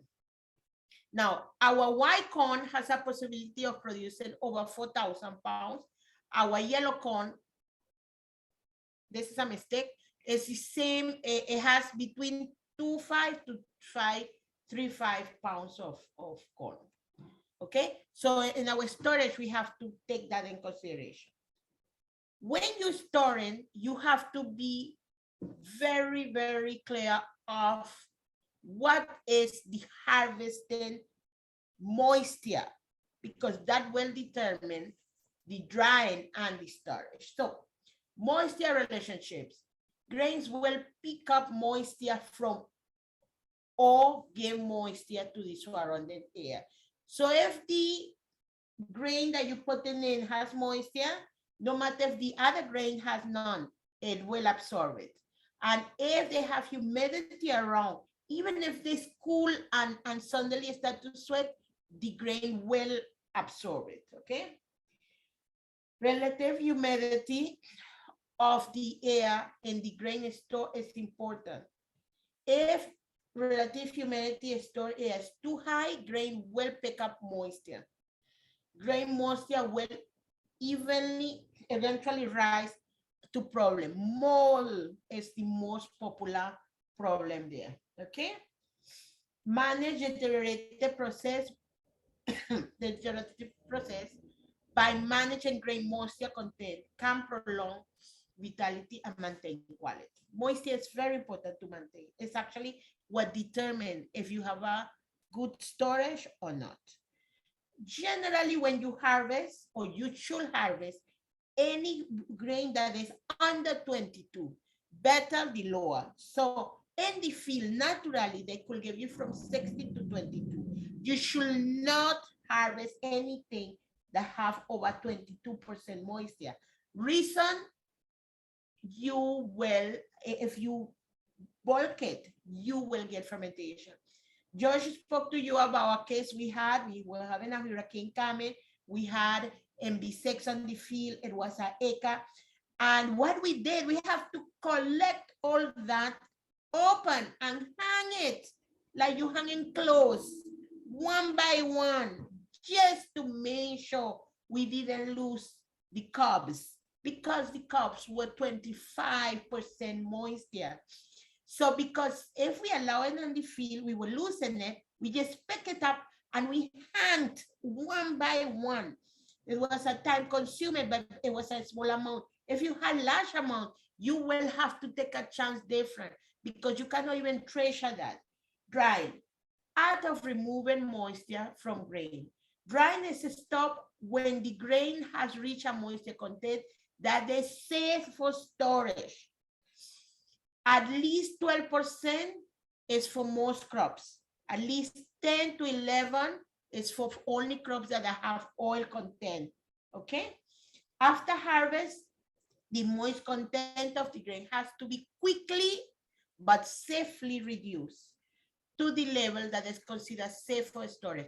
If you do it too fast and not safely, you will get a brittle seed. If you don't do it well, you will get a grain that is poorly manageable, it's gluey. So here they have two moisture testing systems. One is the traditional John Deere.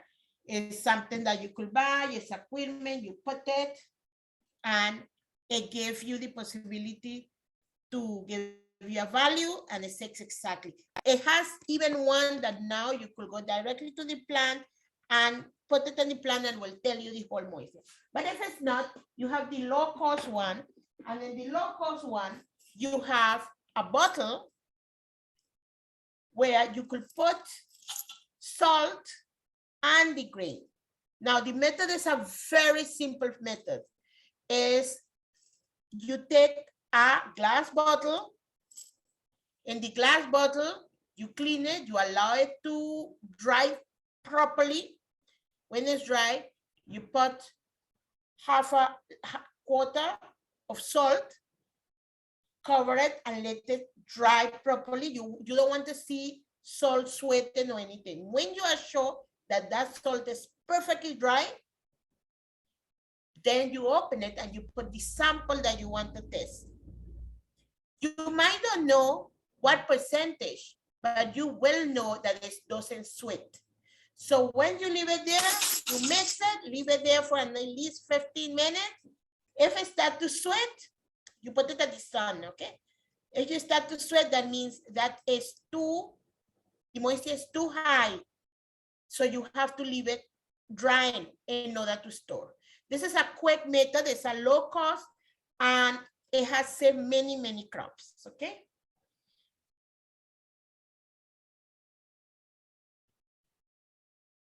Threshing. Now, corn, you harvest a cob and you have to thresh it. You have to thresh it fast. Now, if you have a smaller scale, you have women who are very skilled here in Belize, and they just take the cup, you see a cup that is very, you do have only a few days to do it. The longer, if it's between 16 and 22, the closer to 16, the more days you have. But if not, you have to do it within 2 days. Otherwise, you will have pests, diseases, and mold. So this is hand threshing. Okay. Okay, no problem. Hand threshing. To dry, you have several systems. You have to choose the one that is more comfortable for you and that you could afford. You have to know choose the dry system depending on several factors. Type of grain, a grain that you will do, quality, socioeconomic, the same thing. Natural drying, outside. Use the sun. If you have it, use it. Okay, the second one, sun dry. Now, sun dry is different from natural dry because natural dry, we expect it to just lose normal. And the sun dry is all these solar heating dryers that they now have using plastic. This is something that is growing in popularity. It's also fast and it's low cost. So you will see that we have an artificial dryer using heat, but this one is using sun. So we will explain to you the one using heat. We know our colleagues from Grenada have developed one using sun for other products, but most likely we'll be able to use for grains. So artificial is with heat. And this is what I was looking for. This is other methods of threshing, and it's very important. When you thresh with a machine, the grain have to come out. That is when you know the grain is well dry. It not necessarily is between 16 and 22, but it will move without breaking the the grain. That is one of the characteristics knowing that your grain is ready to harvest. Okay. Here we have a exercise that was done, and you could see how people just happy to see how the machine does that part very quickly. What a 4-woman has to do in 4 or 5 days, this machine does it in half an hour. Okay, sun dry in the suns, well, you are tarpaulin, all this, I will not go through that much. Solar, I already explained it. The natural, artificial, you have to know if you do it by solar or not. But the important thing is when you do artificial is what temperature you will use. The temperature you have to use is 120 to 180 Fahrenheit or 54.5 to 81 centigrades, okay? Anything over that, over 200, you have the grain discoloration and the quality will reduce. So you will lose your material. Anything lower than that, you have the possibility of not drying quick enough and develop fungus, okay? The artificial drying have the advantage that you can dry in a short period, large quantity. It could be done regardless what is happening with the climate. You have high capacity, it's labor, it requires low labor, and temperature can be controlled, okay? The disadvantage, you have to have the equipment and that have a cost. You have a hazard of fire, so therefore you need constant supervision, okay? This is what Roberto presented to you. You are already familiar with it. It's a dryer that we had. And it's important to know that when this material comes out, it needs to cool down before you store it. Because remember, if you store it hot, it will continue absorbing. So when it's dry, you let it cool down to room temperature before you put it wherever you're storing it, okay? So it says here, Harriston rule. Decreased temperature and grain moisture is an effective means to maintain grain quality. Every 1% drop of moisture double the life of the grain, okay? So you have to know that. Every 10 Fahrenheit, drop the temperature double, it will keep the constant life of the grain. I just want to go fast here. Moisture relationship, I already told you more or less. Under the ambient condition, anything above 40% will develop molds. Anything above 80% will overheat and start like cooking. Between 10 and 12, the viability of any grains will destroy. Between 10 and 40, viability of grain will be maintained for 6 months to 1 year. Enough time to harvest and do. Below 10, el grain will maintain for more than a year, okay? 10 is good temperature, good moisture to store. But if you link moisture with temperature, bringing down the temperature, you even increase the lifespan of that. So low temperature prolong the storage life of the grain. Respiration of the grain and physical activity decreases. Okay, I already mentioned this and I want to go directly. So what are the conditions for storage? Well, first of all, you must protect the grain from the environment, okay? Must permit easy loading and uploading. Must be easy to clean at the end of the storage period. Must allow for easy fumigation and must allow for easy inspection, okay? So they have 3 systems I will present to you. The large scale is when you have millions of pounds of storage.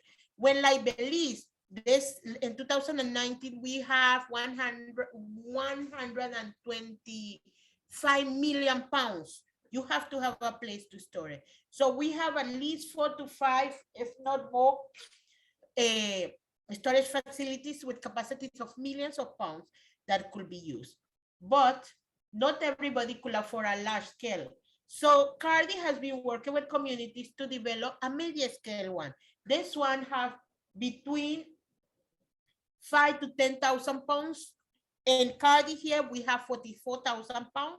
And it's a simple storage system. Here you could see how it's built. It's a little house with a dryer incorporated, because drying, remember, goes hand to hand. And you could even, after you dry, let cool down and store in the same place. You just make sure they have airflow, because you don't want a moisture to concentrate, but at the same time it's protected from any, if you could see, any environmental issues that could affect the quality. This is here at CARDI, and this is the actual storage tanks. The storage tanks, the low cost, are different. Is a rotoplasm system adapted to be able to allow the exit, you could see here, of the corn, and it's well protected, allow us to keep it up to 2 years without any issues. Okay. And here we have a large, at CARDI, we have a capacity of 44,000 pounds, and we have a large community of small scale farmers that comes every so often for corn if they find. We also have it, we have a chill room. So we have ambient temperature, and we have a chill room where it's kept under 15 degrees Celsius. This is some of when they come. And this is for the small guy, the one who just want to plant a square and have it. They have a 200 gallons. It's very, very simple, the same principle. And you could store up to 200 pounds of seed with no problem, or in your case, grain. What are the issues? Well, they have a big issue that I want to touch to you is moisture. The excess of moisture will cause many problems. And one of the problem is aflatoxins. What is aflatoxins? Aflatoxins are actually fungi that grows on the grain and causes deterioration of it. It said that it's reported that 25% of the global losses of grains is from aflatoxins. Now, when it comes to aflatoxins, you practically lost 100% of the crop, because you have a percentage that the animal or the human could consume. It's toxic, but the USDA have allowed a percentage to be accepted. Here they have the values. The best is 0, okay? But they have a range that exists. You will say, because if I have aflatoxin, I could give it to the animals and sell the meat. No, it actually shows up in meat, milk, eggs is still present, okay? The other one is pests. All kind of beetles, rats could affect. So you also have to have a very good hygiene system to Omaira, make sure you don't have rats or anything. Can I interrupt, Omaira? I'll give you 2 minutes. 2 minutes again to close off. Okay. So the effects are already said. I will pass this one. I just want to show you how we have our storage, and it's concrete, it's totally sealed, and we procure that nothing goes inside as much as we can. Thank you very much. Okay, so while we'll thank you very much, Omaira. A lot of detail, a lot of information there. We open the floor for any quick questions, and in the meantime, Rachel would be loading the questions that would have come up in the question and answer session. So I don't know if there are any persons who would like to see 4 hands up. Over to Shamga Jackson. Well, please go right ahead. Hi, good day, everybody. I'm interested in planting a variety of corn. I'm in Trinidad and Tobago, and I'm interested in planting a variety of corn for animal feed, because the price of animal feed has gone way up. It's no longer profitable to really do animals on a small scale. So, what variety would you all recommend, especially if we have one locally in Trinidad here? Okay, Omaira. Well, we normally recommend the YC001, and the reason is because as a small scale, the variety has the possibility of is close. Okay, 1 second. Okay, it's close, and that.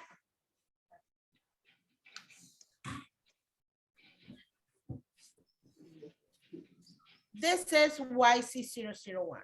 You see this edge here? This do not allow water or anything to pass. Hybrids generally keep the mouth open, which allow pest issues as well as birds. Most practice here in Belize, when the plant is ready, which is around 80 days, they go to the plant and turn it down. This also allows continued drying without getting any pests. So if you are someone who do not plan to harvest everything at once, we will rather recommend you a open pollinated variety. It's a cheaper seed and it's a good quality. If you want to invest in hybrid, you just have to keep in mind that hybrid require a management. It might be a little expensive, but they will produce more. While this one giving you 3,000 pounds around, that one giving you 7, but can you manage it? So that is how you decide which one you will do. I know they have some varieties in Trinidad that they're doing well. So that is my advice. So just to confirm, Shanga, the Pioneer variety that's available in Trinidad could also be used for corn grain. But as Omaira said, if you're a small farmer, the option is to use this particular variety. Or the Ministry of Agriculture also has a local variety as well, the same 7728. All right, so if you want, leave your contact number, we could speak afterwards in the chat. Over to Sandra. Thank you. Welcome. There was a Sandra Roberts. Please go right ahead.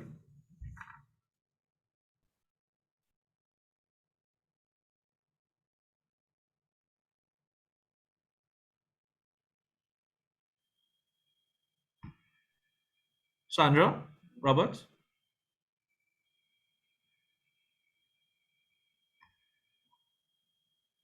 All right, so let's go down. William. Yes, can you hear me now?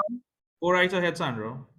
Okay, I've been speaking on and you wasn't hearing me. Yes, I was asking, do you plant corn by the moon or by season or phase or any time? Because here I'm in Dominica and we normally follow the McDonald's calendar to plant corn. And I noticed if I plant corn like 3 days before after full moon, it gets worms and then the grains are big, but then there are few grains on the corn, like maybe, So do you all use like the calendar, the moon calendar, or do you plant anytime?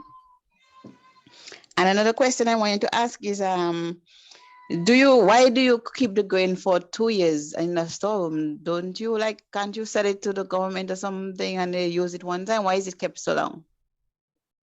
Okay, over to the Belize team. I'm not sure if Jerry's here as well. If Jerry want to answer the first part. Is Jerry back on? No? All right. Yes, I am. Yeah.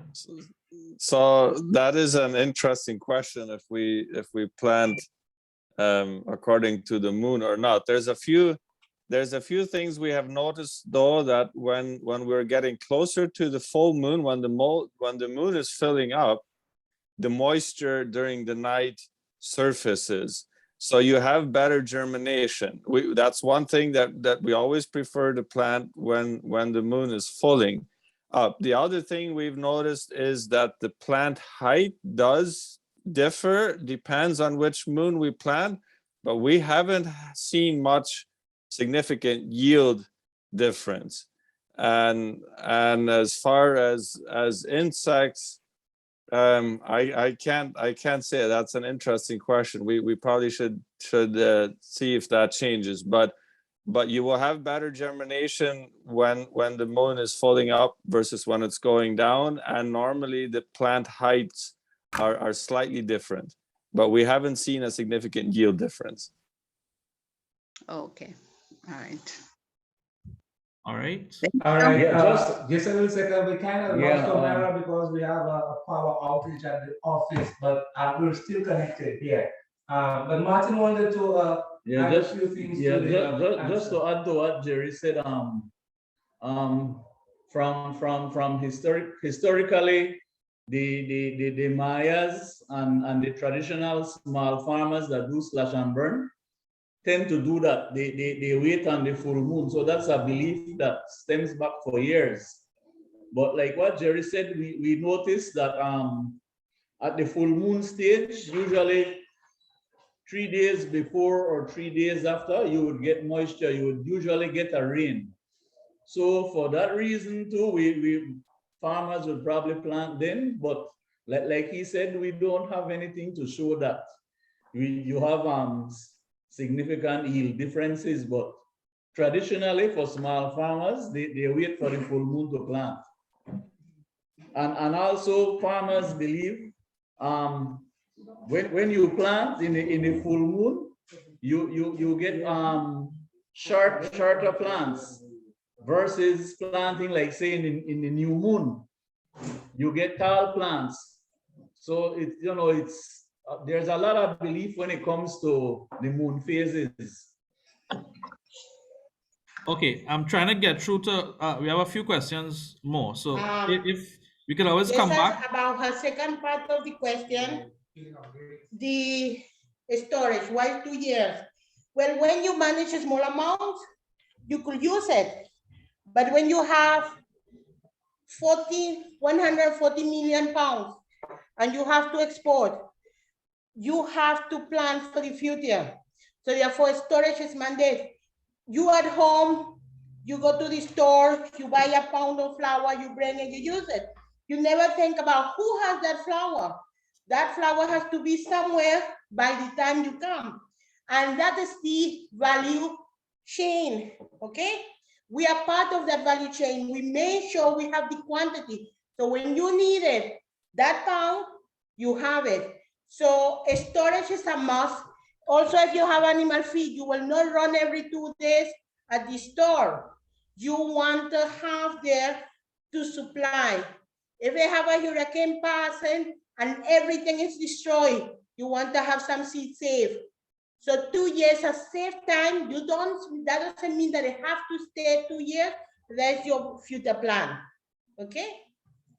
Okay, thank you. And then one last question she asked, Fiaz, I wanted to answer that one. She said that the ears of the corn, they were not filling up with kernels, but she did say that it had worms, and so the worms would have eaten the silks off of the corn, which would cause the pollination to take place and for the ovules to be fertilized to get the kernels on the corn. So if you had an insect problem which would have eaten, which is why we try to control the airworms at an early enough stage, especially at the silking stage, and then the milking stage and the dough stage, which normally follows. If you don't have silks, then you won't have kernels. Okay, thank you, George. Over to William. William Usher. You will like it. Yeah.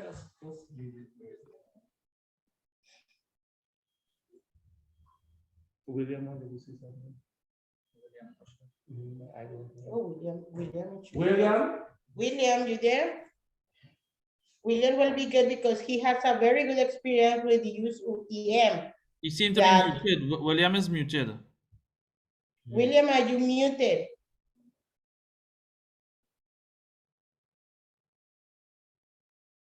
Okay, so I just want to talk a little bit about William's intention because right now we're having a program with him.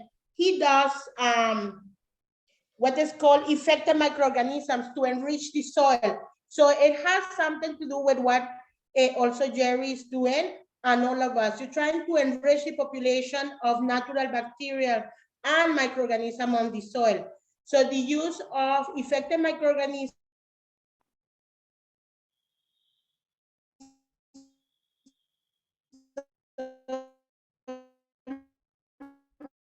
Okay, thanks, Omaira. Let's go over to Carolyn Gerard. Hi, how are you? Hi, Omaira. Love from Trinidad. I was looking at your container for storage. Oh. I was looking at the containers you had for storage, the black one and the cream one. In our situation, could we actually do the, like how you showed the drying house? Could we also do something like that for our storage ourselves for, as a, we're small scale? Yes, of course. That is actually done in-house, you know. We made that. And we could actually do another training for the team how to build it. Because it's just an adjusting. The tanks were initially water tanks. So we just adapt them with the PVC fittings so that we could take out the grains when they were ready to use them. Okay, Omaira will tell you I'm kind of slow, so we'd appreciate if you could do a demonstration video on how to make it. Would be awesome. All right. My next question is for Jerry, if he's still around.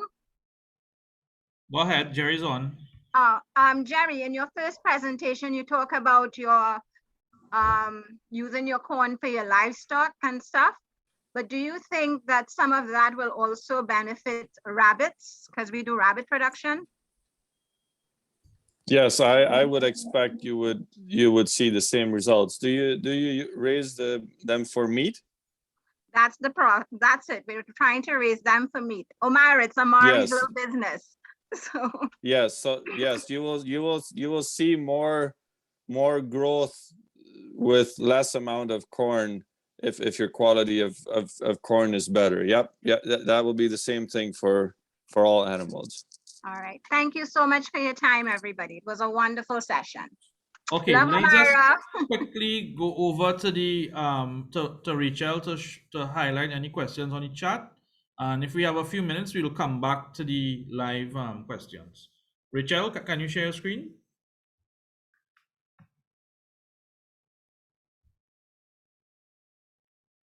Okay, so the first question is on there for the team. Well, we got past the first question. The records are available. How can a newly registered farmer with 5 acres of land be able to add value to producing more corn for themselves and our country by extent? Any thoughts from the panelists on this?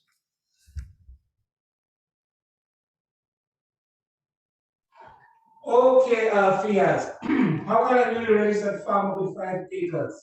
Maybe you could think of the story of Jerry, perhaps. He started off small, well, small on his scale, which is 90 acres, and now he has over 1,000. But a newly registered farmer has to make sure that they do the soil analysis, try to find out how fertile is the soil, and also try to find out what hybrids are available within the country. Of course, we know that we try to avoid planting genetically modified ones, but hybrids which are suitable to their area, to their region, and to do a little background check on what works from what doesn't work, like Jerry is doing, and try out new varieties. So that will be basically to use the available varieties which are around and make sure that they stick to the proper management practices and try not to waste. One of the things that we have noticed and we spoke about is that you rotate pesticides. If you want to use that, you want to use within the recommended rates. You don't want to use more than what is necessary because you'll be wasting, and of course you want to conserve and use efficient uses. But it's just basically that I guess we could talk about. All right, thanks, George. The second slide is up there. I think the question on the alpha toxins would have been dealt with in Omaira's presentation. And the other two questions are more or less comments. With respect to Natalie Hussein, you can contact us after the program at 645-1205, and we could give you some more information on the sweet potato varieties. Next slide, please. I want to answer about the aflatoxin. Omaira, in the interest of time, we want to just skip past the other question and go back to the panelists. Go back to the live questions. Okay. Will you be PowerPoint? Has Belize enforced gap into law policy? You could take a shot at that. And the other question, what would be the best variety of corn for a country such as Jamaica? We could speak about those two. Go right ahead. Yeah, gap is in everything. Actually, right now the policy is being revised. So yes, gaps is very important in Belize, especially because in Belize they have a lot of large scale companies that export and they are gap certified. So yes, and you have pesticide control board. You have a lot of any policies. When it comes to the base variety, we will have to see your condition, but the ones that we are proposing supposed to be adequate for the whole region. What they to add on to that, what the companies do whenever they bring hybrids is that they bring samples first and test in different areas of the country. So it might be the same to Jamaica. They might have to, if they're going to get hybrids, they have to test it first and see what are the requirements, for example, rainfall, photoperiodic for the plant, and all of these parameters that would enhance for good yields of the variety. All right, let me let Jerry come in there. As a large farmer, how would he approach Jamaica? So in terms of the corn varieties or hybrids, we always bring in samples, and then we do plots where we check the yield, and that way we can see how resistant they are to the climate. So that would be the approach, and we could probably recommend to try those that we have here, and see how that works. But I would assume that Jamaica would be similar to what we use here. Okay, thanks, Jerry. Over back to the live panel now. Live questions. We invite Helen Ford to present your question. Hello, good day. Greetings from St. Lucia. I just want to ask a little question. Earlier, it was mentioned that the corn can have worms, the various types of worms. All right. I just want to know how to avoid the worms in the corn, and if in case the corn has worms, how to treat the corn. Thank you very much. Listening. Okay. Her question is a corn which is already mature and ready to use, and you find worms in the corn. That's what you're asking. That's the same airworm. Helen, can you extend a little bit on your question? You are talking about the plant, the actual cup, where you want to avoid, because once the eggs, the moth is around and put the eggs, it's most likely like a process. So generally, if you want to have like a natural control system, Bacillus tuberensis is no, but it's a Bacillus tuberensis. Santaria is a natural one, Bacillus tuberensis. You just release it and it's natural. Actually, we do have it on the field. We did it some years ago, and now and then we still see the control taking place naturally, but not as fast as we want. That is for a small farm is something possible. But to say that you will avoid it totally, only if you have yellow traps, you have a very strict control, okay? Or you are undercover destructive, no? Or even so, Okay. if you have other farmers close to you and you might be doing a good control, it will be hard to avoid it because other fields might infest your field. Could we ask Jerry how he dealt with situations where he had an outbreak of corn worms? So if you haven't, so what we normally try to do is, as far as in the ears, that is avoid an outbreak in the ear. When the corn is silking and it just sets the ear, when we see tiny worms at that time, then we do an application right then. And then normally by the time you have a second outbreak, the ears, the corn are so hard that the worms don't really like to eat on it. So that's where we would manage it and monitor it and scout for it as it sets the ear and before the worm actually gets inside. Once it gets inside, it's almost impossible to get it. Okay. Thank you. I think there's someone else on the chat, William Asha. Please go ahead. Yeah, I heard the first time you guys were asking about the EM issue, and I wasn't able to get online at that time. But I am here to answer any question on that. I heard Omaira discuss a little bit on EM as well. But certainly the technology can play a good role in terms of improving production and bioremediating the soil to allow for reduction of many of the pests and disease in corn and non-corn issues. Okay.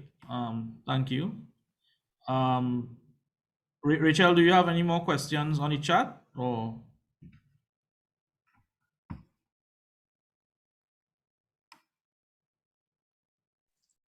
Not right now. Okay. Can I ask another question, please? Go ahead. Yeah. I do organic farming, and well, in Dominica we don't do corn like you all for harvesting. We normally do it for like boiling for ourselves, and I do it for roasting. I roast corn, and I have do the sweet corn, but I notice corn, I use dipel, the dipel BF, and I don't see it doing any difference. Like whenever it have worms or the little weevil, to me it don't do anything about for the corn. And it burns the leaf, like if the sun comes up, although I use it mildly. So what else can I use, or why isn't the dipel working? And also the thing what I said about the grains of the corn is not the worms that eat it. Depends. I noticed when I planted during that time, it only makes like a few grain compared to when I planted before full moon, new moon, it makes like a full kernel of corn. But anytime I planted before, after full moon, it makes like 20 or 30 grains alone on the corn, and it's not worms. And another question I wanted to ask is, do you all do like employ people outside of the Caribbean, outside of Belize for employment in Belize, like workers and so on? Do you all do that? Thank you. Okay. Just to answer your last question, you can contact CARDI through our website, and we can deal with that. So I'll hand over in terms of why dipel is not working, or what are some options for her as an organic farmer. Okay. So, okay, dipel, you are using the same product over and over. So most likely you have created a resistance over the time. How long you have been using it? And this is why you have to have a rotation system, okay, of product. Not because a product works well one time, you should use it non-stop, because it reaches a point where it creates resistance. So most likely that's what's happening to you. Now, we will have to organize like a rotation system for you. You will have to give your number and see what are your problems and how best for you. Now, George explained to you the issue with the worm eating all the silks, and that's why it's not falling. So the moon, yes. The water content, yes. If it's that the only reason, we don't know. Okay, we know maybe you have observed it that time, but it could be simply that the population gets higher and you don't realize that they eaten the silk and they have no pollination of the grain. Remember, that grain is a fruit. Each silk is for one. Each hair, each silk is a grain. So even if you pull it before that fall, that means you're not getting anything. You could do it yourself in one. Just pull it out and you will see it's empty. Because the truth is, each one has to be pollinated for that, because that's still a fruit. Okay? So if something happened to that silk, you have no hope. She will also have a challenge in that the tassels at the time of tasseling. If you have you do organic farming and maybe you have a lot of bees and maybe but corn is generally supposed to pollinate itself. It's it can pollinate highly, cross-pollinate, self-pollinate. So I don't know why she would have that. Probably it could be a multiple factors, and it would have to be taken a closer look as to what would cause you not to have kernels being filled on the farm. Okay, all right, guys. It's 12:40. I'll take one more question and then we will end the session. I see Shamga has another question. So please proceed.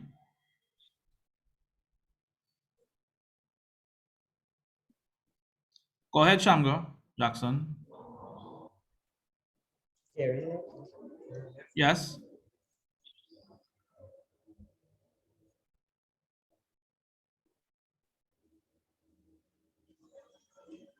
Chandler, do you have your phone, you are muted.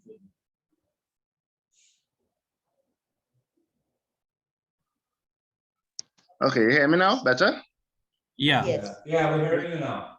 A lady from Trinidad mentioned she want to feed corn to rabbits. That's not a good idea. After you're feeding corn to rabbits for about 2-3 days, it messes up their intestines, basically, the digestive tract. You'd have to include a lot of fiber. A thing what she can do is grind up the corn while they now start to form. You take the whole corn, the whole corn plant and grind everything. When the corn, basically corn is young still. So it's like, it's soft. So you just pass it through a grinder and with the leaves, everything, and it will be better for the animal, for the rabbits. There's a cattle farm in the east. They're doing that right now to cut back on the price of the feed. Also, I would like to know where I can leave my email to receive the information. Leave it on the chat, and also this webinar will be available on our CARDI YouTube channel as well. Thank you. You're welcome. All right, so I think we will want to probably close it off here. There's one. Sorry? You have a couple of written questions if you want to take it now. Well, in the interest of time, guys, I think we should probably we can always answer those. How many you have? Can you post it quickly? Because it's 12:43. We're already 45 minutes over. 5 questions. All right, I'm gonna post. Okay. So while we wrapping up, I want to thank everyone for participating. And please, this is as a start. If you all are interested, please contact us and we could arrange some more specific training. As we go along. We are committed, both of CARDI is committed to providing planting material and technical supporting addressing some of the issues. All right, so we've seen some questions here. Well, the slides, what are the measures that are being taken to assist with the production corn as fertilizer prices increase? I will answer that and say that CARDI is conducting a number of fertilizer trials at various fertilizer rates to conduct research on the impact on yield. Omaira, when would that trial be available, that data, in terms of our fertilizer? Well, we just planted, so that will be next year. Because Okay. it takes harvesting will be somewhere in October, no? We will have the first set of results of this trial. And we actually doing one with a biofermentation with EM of fertilizer as well. But all that will be just for next year period. Right now, it will not be available. Okay. Next slide. All right. Can anyone advise if the soil in St. Vincent is, I guess, suitable for corn cultivation? We would need some more details on that, unless is there anyone from the ministry in St. Vincent present who could advise on the soil types? Or I know Gregory Linton, our head, is on vacation, so I'm not expecting him to be on. If not, please contact us, and we can via email, and we can direct you to Gregory Linton, our country representative, who could then follow back up with Omaira and Jerry. Is that it for the questions? From Belize?